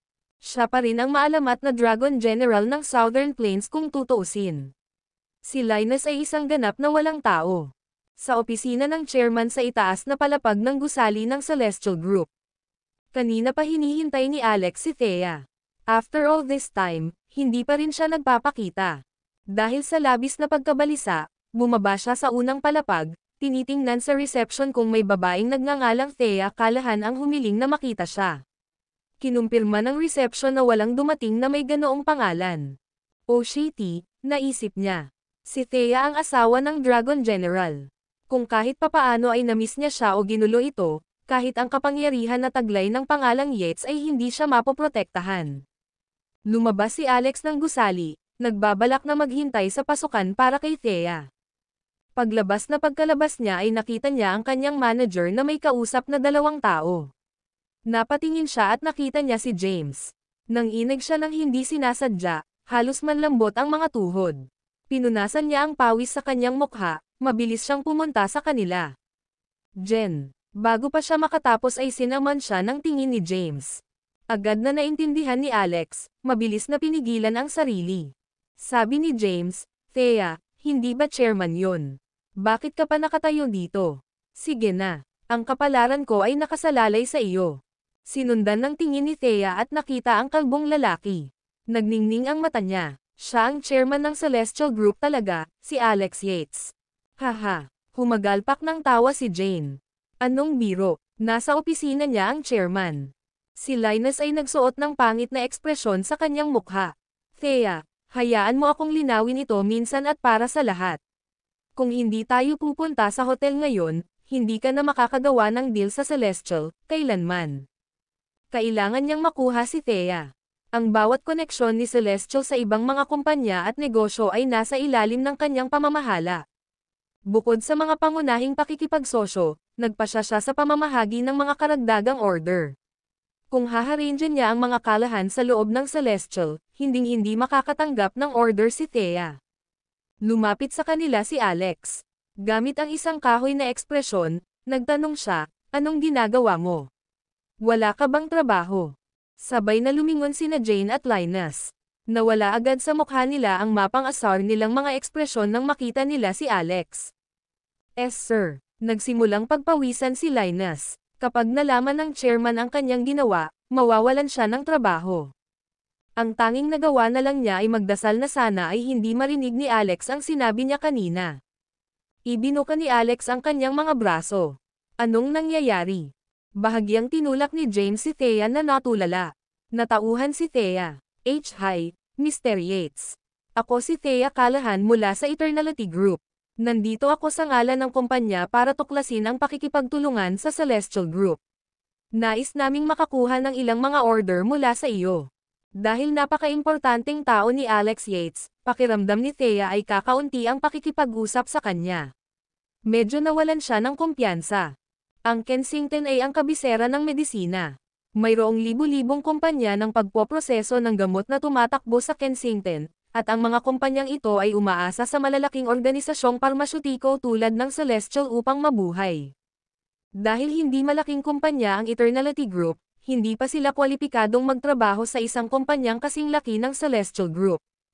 Tinatanong kita ulit, anong ginagawa mo dito? Matigas ang mukha ni Alex habang nakatingin kina Jane at Linus. Nag-pipe up si James. Nandito ang asawa ko para makipag-usap kay Celestial, pero gustong samantalahin siya ng manager na ito. Inaabuso niya ang kanyang kapangyarihan sa pamamagitan ng pagtanggal sa Eternality Group. Sa tingin ko, bilang isang malaking kumpanya, ang Celestial Group ay dapat harapin ang bagay na ito ng patas. Oo naman. Tumanggo si Alex at sinabing, tama siya. Mukhang mayroon tayong mga katiwalian na dapat paksain sa kumpanya. Linus Johnson, tama ba? Pumunta sa departamento ng pananalapi at kunin ang iyong sweldo. Natanggal ka sa trabaho.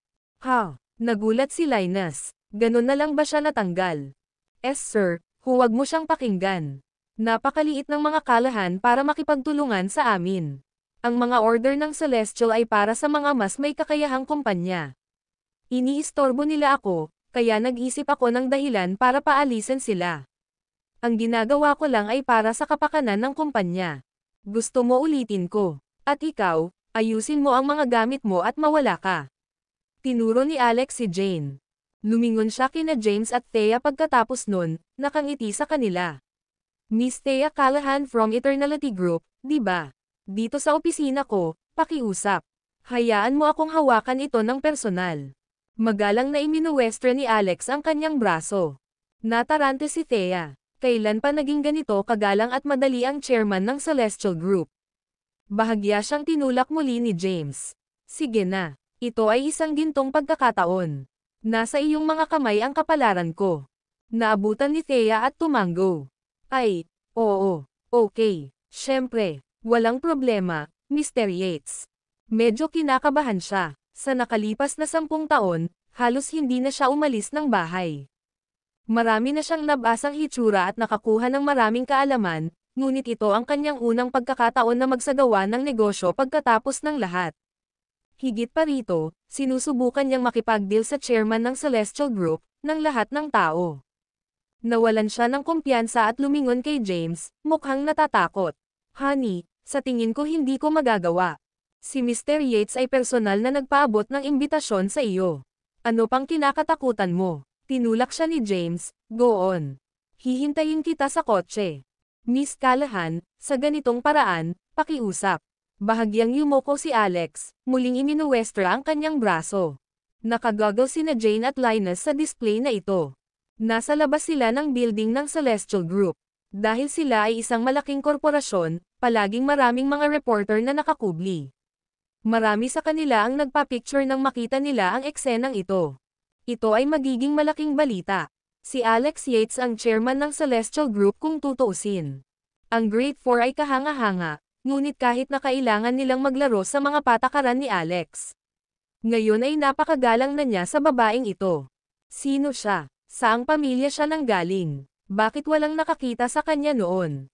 Dahil sa imbitasyon ni Alex, tuluyang nakapasok si Thea sa building. Si James naman ay sumakay sa kanyang sasakyan. Pagkaupo niya sa passenger seat, nagsindi siya ng sigarilyo at pinasa kay Henry.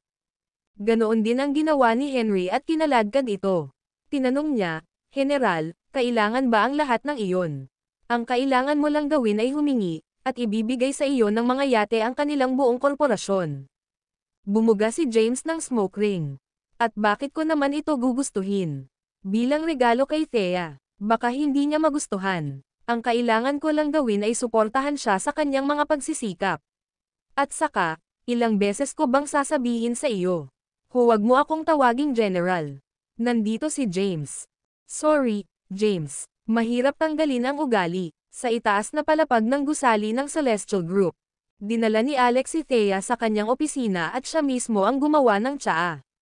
Laking gulat ni Thea. Mabilis, sinabi niya, Mr. Yates, hayaan ko na ako mismo ang gagawa nito. Makiupo, Miss Callahan. Gagawa ako ng tsaa. Umuwi ka na, please. Hindi may palibot ni Thea ang kanyang ulo dito. Mr. Yates, nandito ako para pag-usapan ang negosyo. Oo, alam ko. Uminom ka muna ng tsaa. Kukuha ako ng maghahanda ng kontrata ngayon. Oh, sapat na ba ang isang order na 100 milyon? Kung hindi, maaari kong dagdagan ang volume. Ano? Natigilan si Thea. Wala man lang siyang sinabi, gayunpaman, binigyan siya ni Alex ng 100 milyong dolyar ng ganoon lang. Kailan pa naging madali ang pakikipagnegosyo kay Celestial? Napansin ni Alex na hindi mapalagay ang ekspresyon ni Thea, at naisip niyang hindi sapat ang 100 milyon. Kaagad, sinabi niya, hindi pa ba sapat? Bibigyan pa kita. Ano ang tunog sa iyo ng 500 milyon? Hindi, sapat na. Tama na ang 100 milyon, nagmamadaling sagot ni Thea. 500 milyon. Ano ang nangyayari? Sa isang order na 500 milyon, ang komisyon ay magiging 20%. Kung matuloy ang deal, ang mga Callahan ay makakakuha ng tubo na 100 milyong dolyar. Hindi pa nagawa ng mga Callahan ang napakalaking order. Magsusumikap silang makasabay, at kahit na ang isang order na 100 milyong dolyar ay mangangailangan sa kanila na ilagay ang kanilang pinakamahusay na paapasulong. Napakahusay ni Alex. Hindi nagtagal ay nakabuo na ng kontrata ang kanyang sekretarya. Pinirmahan ito ni Thea, nagulat pa rin. Bago siya umalis, binigay ni Alex ang business card niya. Miss Callahan, ito po ang card ko. Magkausap tayo. Ni minsan ay hindi niya binanggit si James. Alam niya kung sino si James, pero mukhang hindi alam ni Thea. Bilang chairman ng Celestial Group, marunong siyang magbasa ng body language ng maayos. Ayaw ni James na ma-expose ang kanyang identity. Ang dami niyang alam. Kinuha ni Thea ang kontrata sa kanya. Paglabas niya ng gusali, pakiramdam niya ay parang panaginip lang ang lahat ng nangyari. Ito ay masyadong madali. Halos hindi pa siya nagsasalita, ngunit halos regalo na ni Celestial sa kanya ang order. Pumasok siya sa kotse. Honey, sa tingin ko ay sinusubukan ni Alex Yates na makapasok sa aking magagandang libro. Halos hindi ako nakapagsalita ng 2 salita bago niya ako binigyan ng order na nagkakahalaga ng 100 milyong dolyar. Actually, gusto niya akong bigyan ng order worth 500 million. Napangiti si James. Siguro nakilala mo na siya dati. Imposible. Sa nakalipas na 10 taon, wala akong naging kaibigan. Inilibot ni Thea ang mga mata at tumingin kay James, Kumikinang ang mga mata. Honey, naging mabait lang sa akin si Alex dahil sa'yo. Ang video na ito ay edited by Urban Storytelling. Kabanata 8. Nagkibit balikat si James. Anong ibig mong sabihin? Ulila lang ako. Paano ko kaya makikilala si Alex Yates? Oh, tara na. Paano naman ang House of Royals? Nagsimulang magpaliwanag si James. Paano ko ito kakayanin? Ito ay pag-aari ng isang kaibigan. Sabay kaming lumaki sa orphanage. Nasa labas siya ng bansa at alam kong kailangan ko ng matutuluyan, kaya pinahintulutan niya akong manatili doon at alagaan ang bahay para sa kanya. Talaga, mukhang nagdududa pa rin si Thea. Oo naman. Bakit? Nagpaplanong hiwalayan ako kung hindi akin ang House of Royals. Medyo materialistic, di ba? Hindi. Nagpout si Thea. Tinulungan mo akong gumaling at binigyan ako ng bagong buhay. Kasal na tayo ngayon, at asawa mo na ako. Hindi problema ang pera. Ako na ang bahala sa atin. Thea, pasensya na. Kasalanan ko ang lahat ng ito. Maya-maya lang, may babaeng sumugod at sumubsob sa bintana ng sasakyan. Magulo ang buhok niya at namumula at namamaga ang mukha. Kung titignan, nabugbog lang siya. Ang babae ay si Jane Whitman. Sumunod si Linus sa likuran niya. Marahas niyang hinawi ang buhok nito at malakas na ibinagsak sa kotse. B*Turk ka. Nawalan ako ng trabaho dahil sa'yo. Papatayin kita. James, nagsimulang sabihin ni Henry. Ikinaway ni James ang kanyang kamay. It's none of our business. Tara na. Honey, tumingin si Thea kay Jane, na lubhang nasugatan.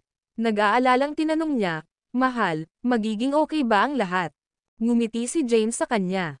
Nagkakaroon sila ng lovers, thief. Mas mabuting huwag na tayong makisali. Thea, pasensya na. Hindi ko alam na kilala mo pala si Chairman. Tulungan mo ako. Napaluhod si Jane, nagmamakaawa kay Thea. Nang matapos siyang bugbugin ni Linus ay pumunta siya sa harapan ng sasakyan. Naglabas siya ng isang pakete ng sigarilyo na nagkakahalaga ng $100 kada pakete at inalok ang isa kay Henry. Bro, hindi, mabait sir, pwede bang ibaba mo ang bintana? Hayaan mo akong makausap si Miss Callahan. Lumingon si Henry para humingi ng permiso kay James. Bahagyang tumango si James. Binaba ni Henry ang bintana. Lumipat si Linus sa likuran at nag-alok ng sigarilyo kay James. Hindi kinuha ni James. Napangiti ng awkward si Linus. Miss Callahan, kasalanan ko kung hindi ko alam kung gaano kakahalaga kay Mr. Yates. Mangyaring bigyan ako ng pabor at sabihin sa kanya na huwag akong tanggalin. Kumuha siya ng envelope at inalok kay Thea. Narito ang $10,000 bilang isang maliit na kilos. Napatingin si Thea kay James. Inakbayan siya ni James at ngumiti. Darling, tara na. Kailangan nating ipakita kay Lolo ang kontrata. Magiging official couple na lang kami with his approval. Naintindihan naman ni Thea na tumango bilang pagsang-ayon. Higit pa rito, hindi niya kilala si Alex Yates at hindi niya matulungan ang alinman sa kanila. Sila pa rin ang may kasalanan. Henry, alis na tayo. Nakuha ko. Pinaandar ni Henry ang makina at pinaandar ito. Thea, nanatiling nakaluhod si Jane sa lupa, umiiyak ang kanyang puso. Hindi siya pinansin ni Thea. Sa kotse, nilabas niya ang dila niya kay James, nakangiti ng pilyo.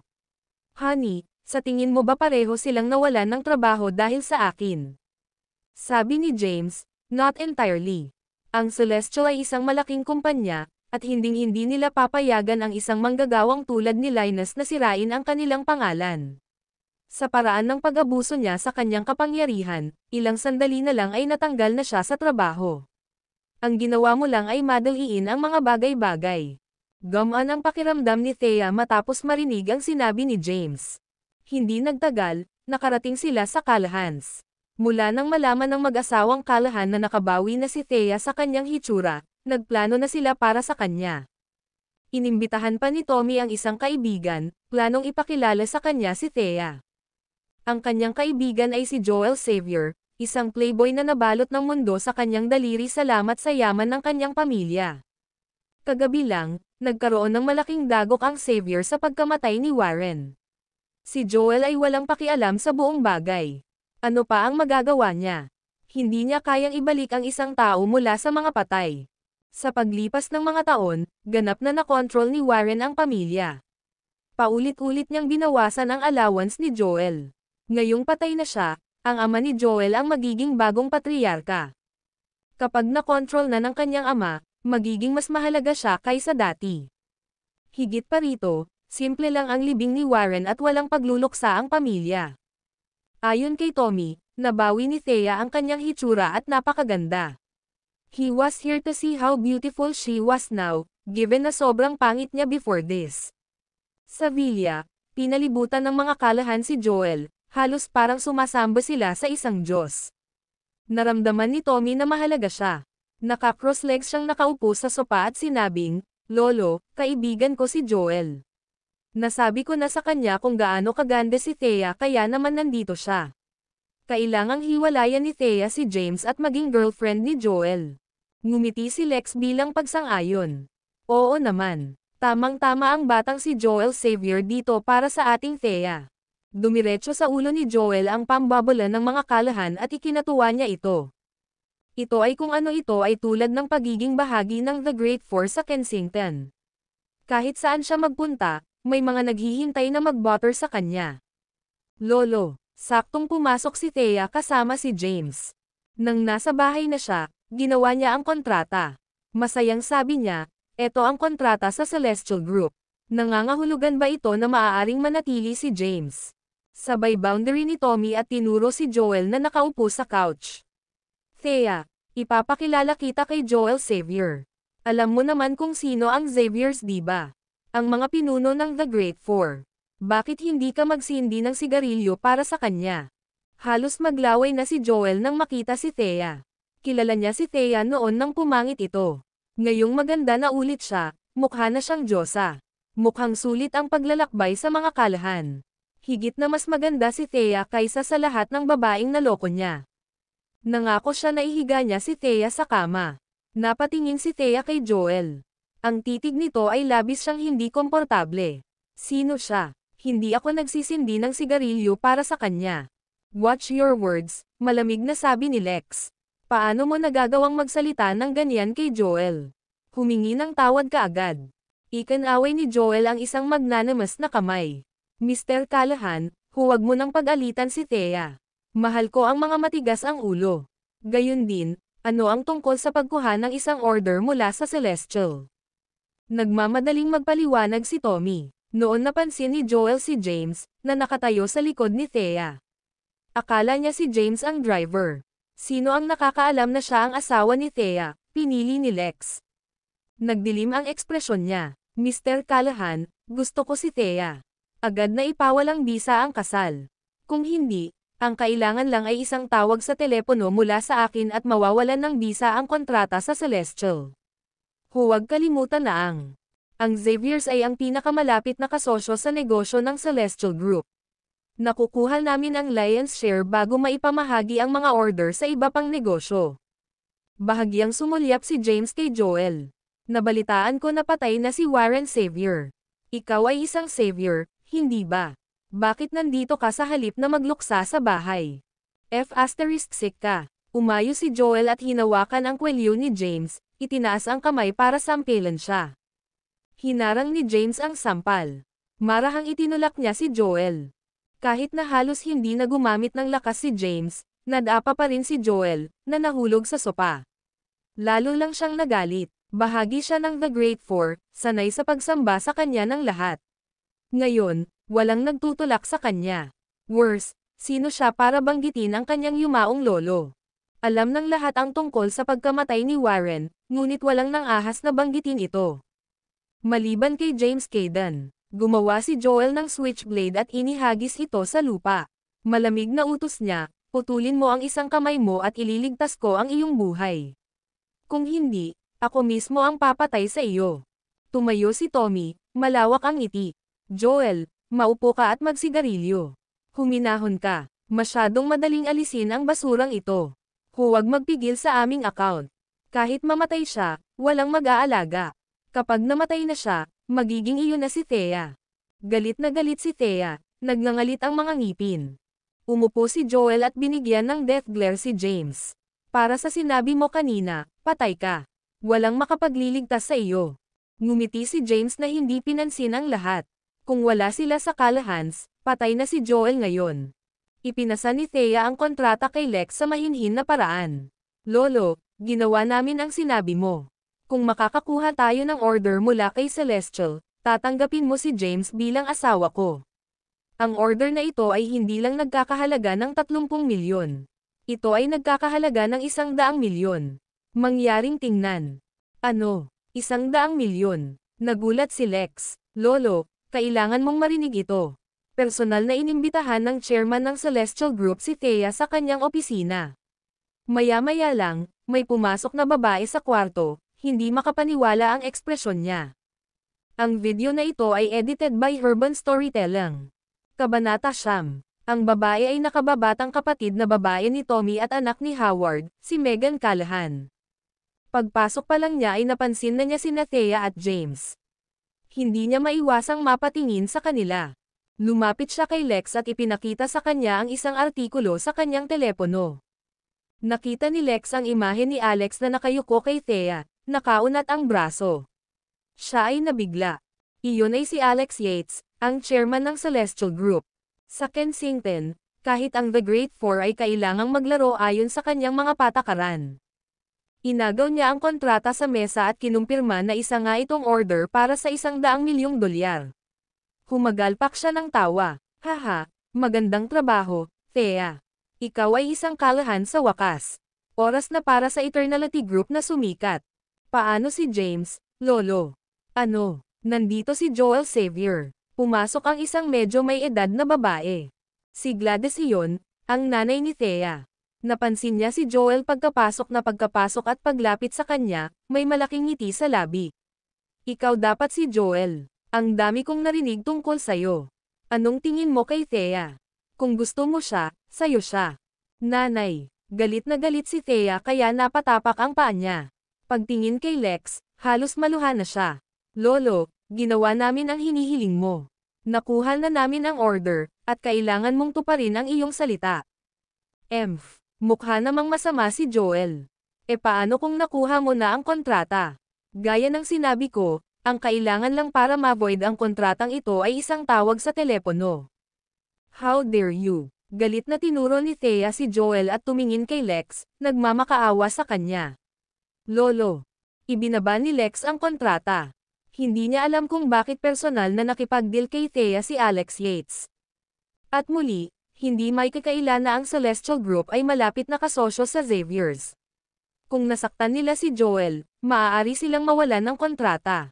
Isa pa, si Thea, hindi si James, ang nakakuha ng kontrata.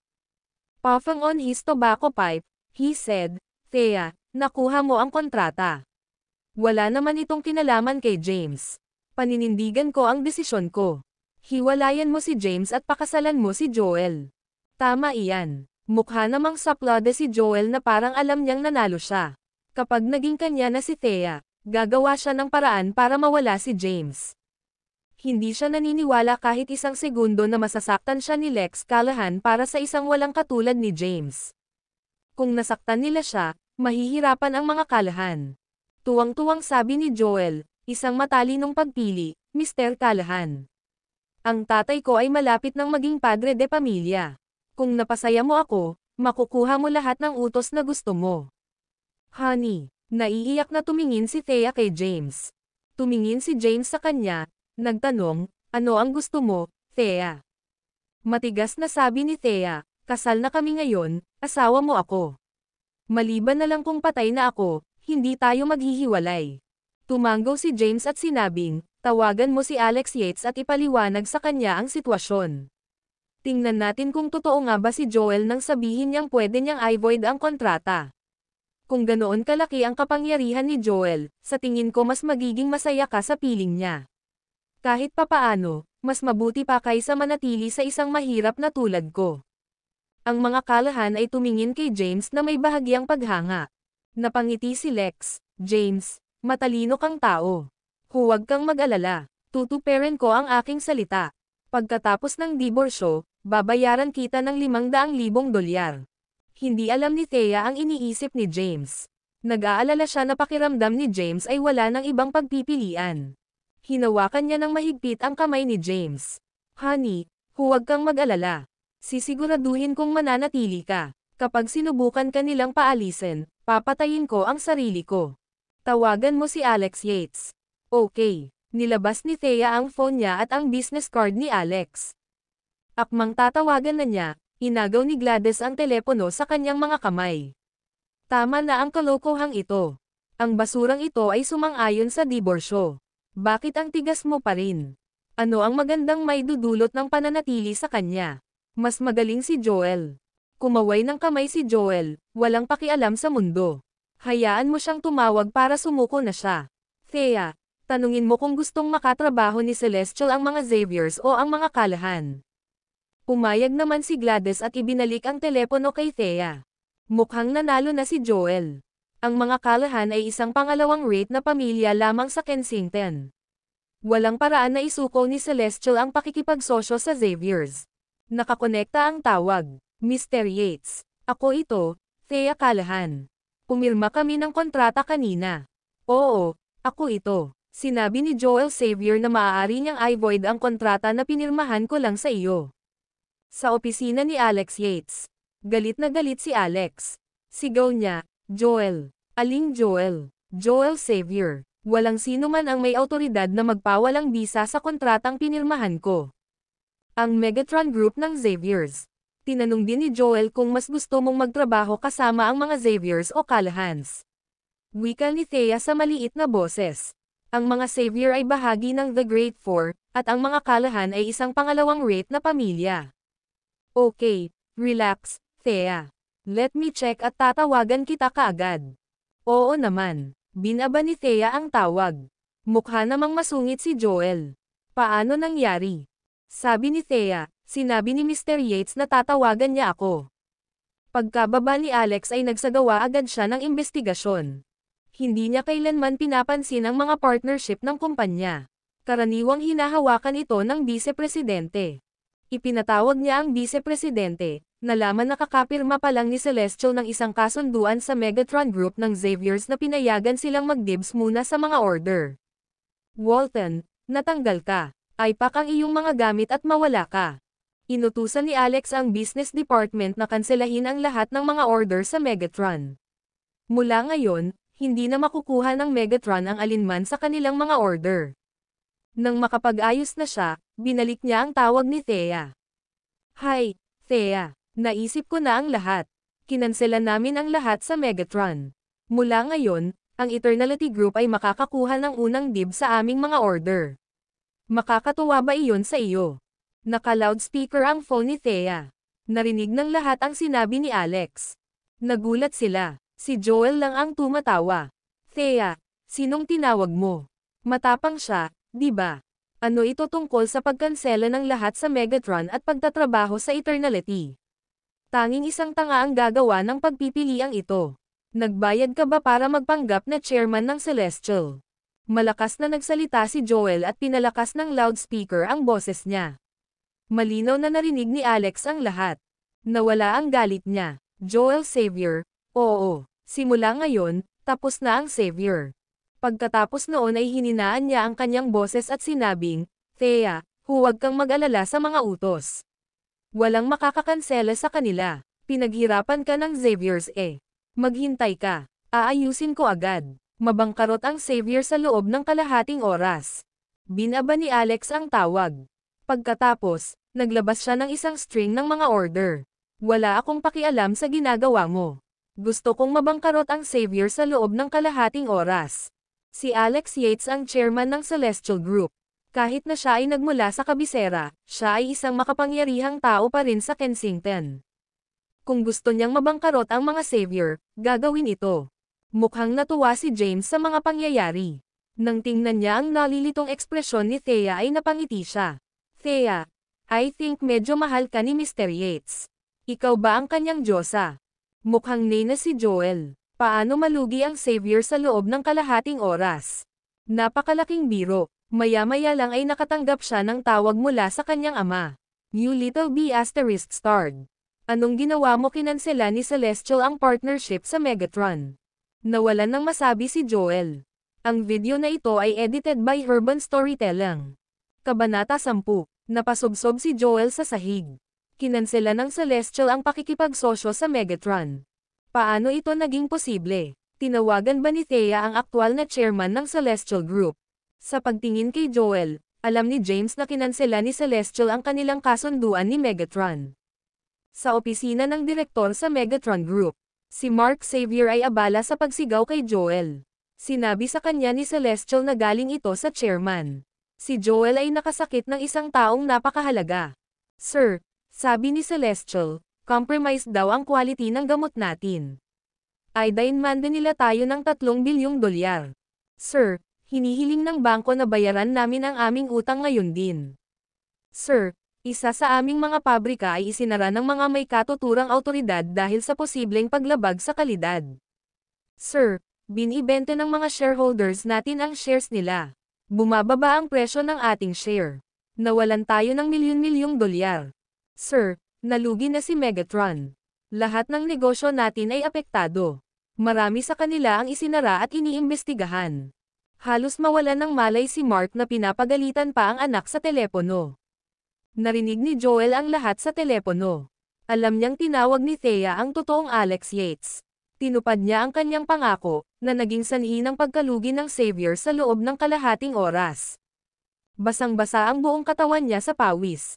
Thea, pasensya na. Sorry talaga. Mangyaring tawagan muli si Mr. Yates at sabihin sa kanya na huminto. Pakiusap, nakikiusap ako sa iyo. Natigilan ang lahat ng kalahan. Medyo naguluhan din si Thea. Sinabi ni Alex na gagawin niyang bangkarota ang Xavier. Wala pang kalahating oras, tapos na. Siya ay isang mahusay na tao, Alex. Ang mga Xavier ay ang mga pinuno ng The Great Four, ngunit sila ay nabangkarot sa loob ng maikling panahon.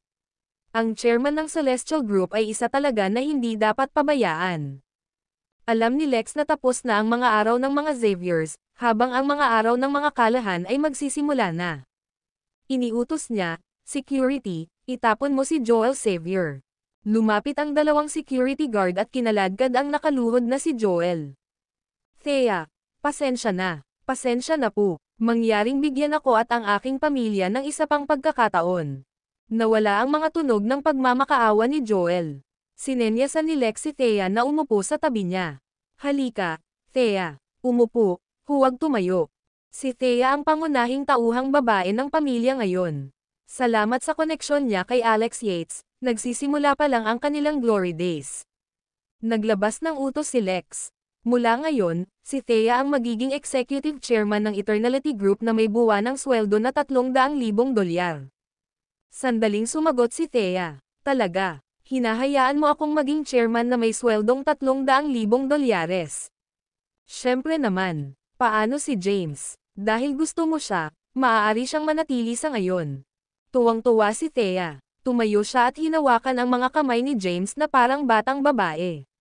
Mahal, maaari kang manatili. Napangiti si James. Basta masaya si Thea, masaya na rin siya. Kung tutuusin, nanumpa siya na gagawing pinakamasayang babae sa mundo si Thea.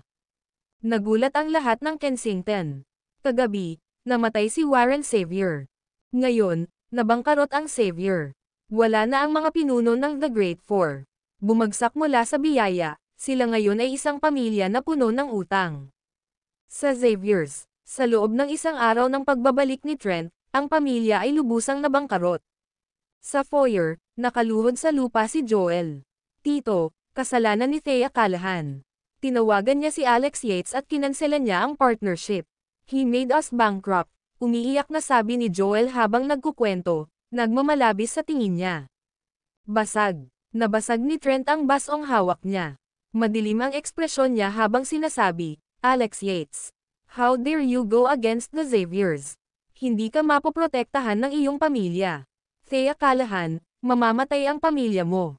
Kalmadong nagtanong si Rowena, ano ang dapat nating gawin ngayon, Trent? Tumayo si Trent at sinabing, huwag kang mag-alala, may plano ako. Ang magagandang bagay ay dumarating sa mga naghihintay. Nagluluksa ang Xavier sa ilang pagkatalo habang nagdiwang ang mga kalahan. Gumawa ng pampublikong anunsyo si Lex tungkol sa pagkuha ni Thea bilang executive chairman. Mula noon, ang Eternality Group ang pinakamahalagang kasosyo sa negosyo ng Celestial Group. Kasabay ng balitang personal na inimbitahan ni Alex Yates si Thea Callahan sa kanyang opisina, tumaas ang katayuan sa lipunan ng mga Callahan. Maraming tao ang sumubok ng pabor sa kanila. Sa wakas ay nakilala si James bilang asawa ni Thea, lumipat sa lugar ni Thea. Bilang executive chairman, maagang umalis ng bahay si Thea at gabi-gabi na umuuwi, abala sa pagpapatakbo ng kumpanya. Nanatili si James sa bahay bilang isang house husband. Nagluto siya, naglinis siya. Nang oras na, sinundo niya si Thea mula sa trabaho sakay ng electric motorcycle. Pakiramdam niya ay tinutupad niya ang kanyang pangarap na buhay. Mabilis na lumipas ang 2 linggo. Isang araw, nagwalas si James ng sahig at naglabas ng basura. Pagkatapos, sumakay siya sa kanyang motorsiklo papunta sa opisina ng Eternality, handang sunduin si Thea. Sa tabing kalsada sa labas ng opisina ng Eternality Group, nakasquat si James sa tabi ng kalsada, humihit-hit ng sigarilyo. Ganoon din ang ginawa ni Henry. James, hindi ka ba nakakasawa? Ang gagawin mo lang ay magluto, maglinis, at sunduin si Thea. Hindi ko man lang ginagawa, at naiinip na ako. Paano kung dalhin natin si Thea sa Southern Plains? Anong alam mo? Ito ang ibig sabihin ng tunay na buhay. Matagal na kinaladkad ni James at bumuga ng usok bago itinapon ang upos ng sigarilyo sa lupa. Casual, sinabi niya, sapat na sa akin ang pagpatay at karahasan. Si Thea lang ang importante sa buhay ko ngayon. Gusto kong makasama siya sa buong buhay ko at maging masaya siya hanggat maaari. Oh, tama, mukhang may naisip lang si Henry. Maaaring nalugi ang mga savior, ngunit hindi ganoon kadaling alisin ang mga ito. May bitbit pa silang kaunting bigat sa Kensington, lalo na si Rowena. May mga kaibigan pa rin siya sa matataas na lugar. I did a little digging and found out that she will be organizing an auction tonight. Nagpaplano silang makalakam ng ilang pondo at magbabalik. Naniniwala ako na marami sa mga item na isusubasta nila ay kinuha mula sa mga Caden, kabilang ang moonlit flowers sa cliffside's edge. Dumilim ang mukha ni James. Naramdaman ni Henry ang pagbabago ni James. Bumagsak ang temperatura sa paligid nila.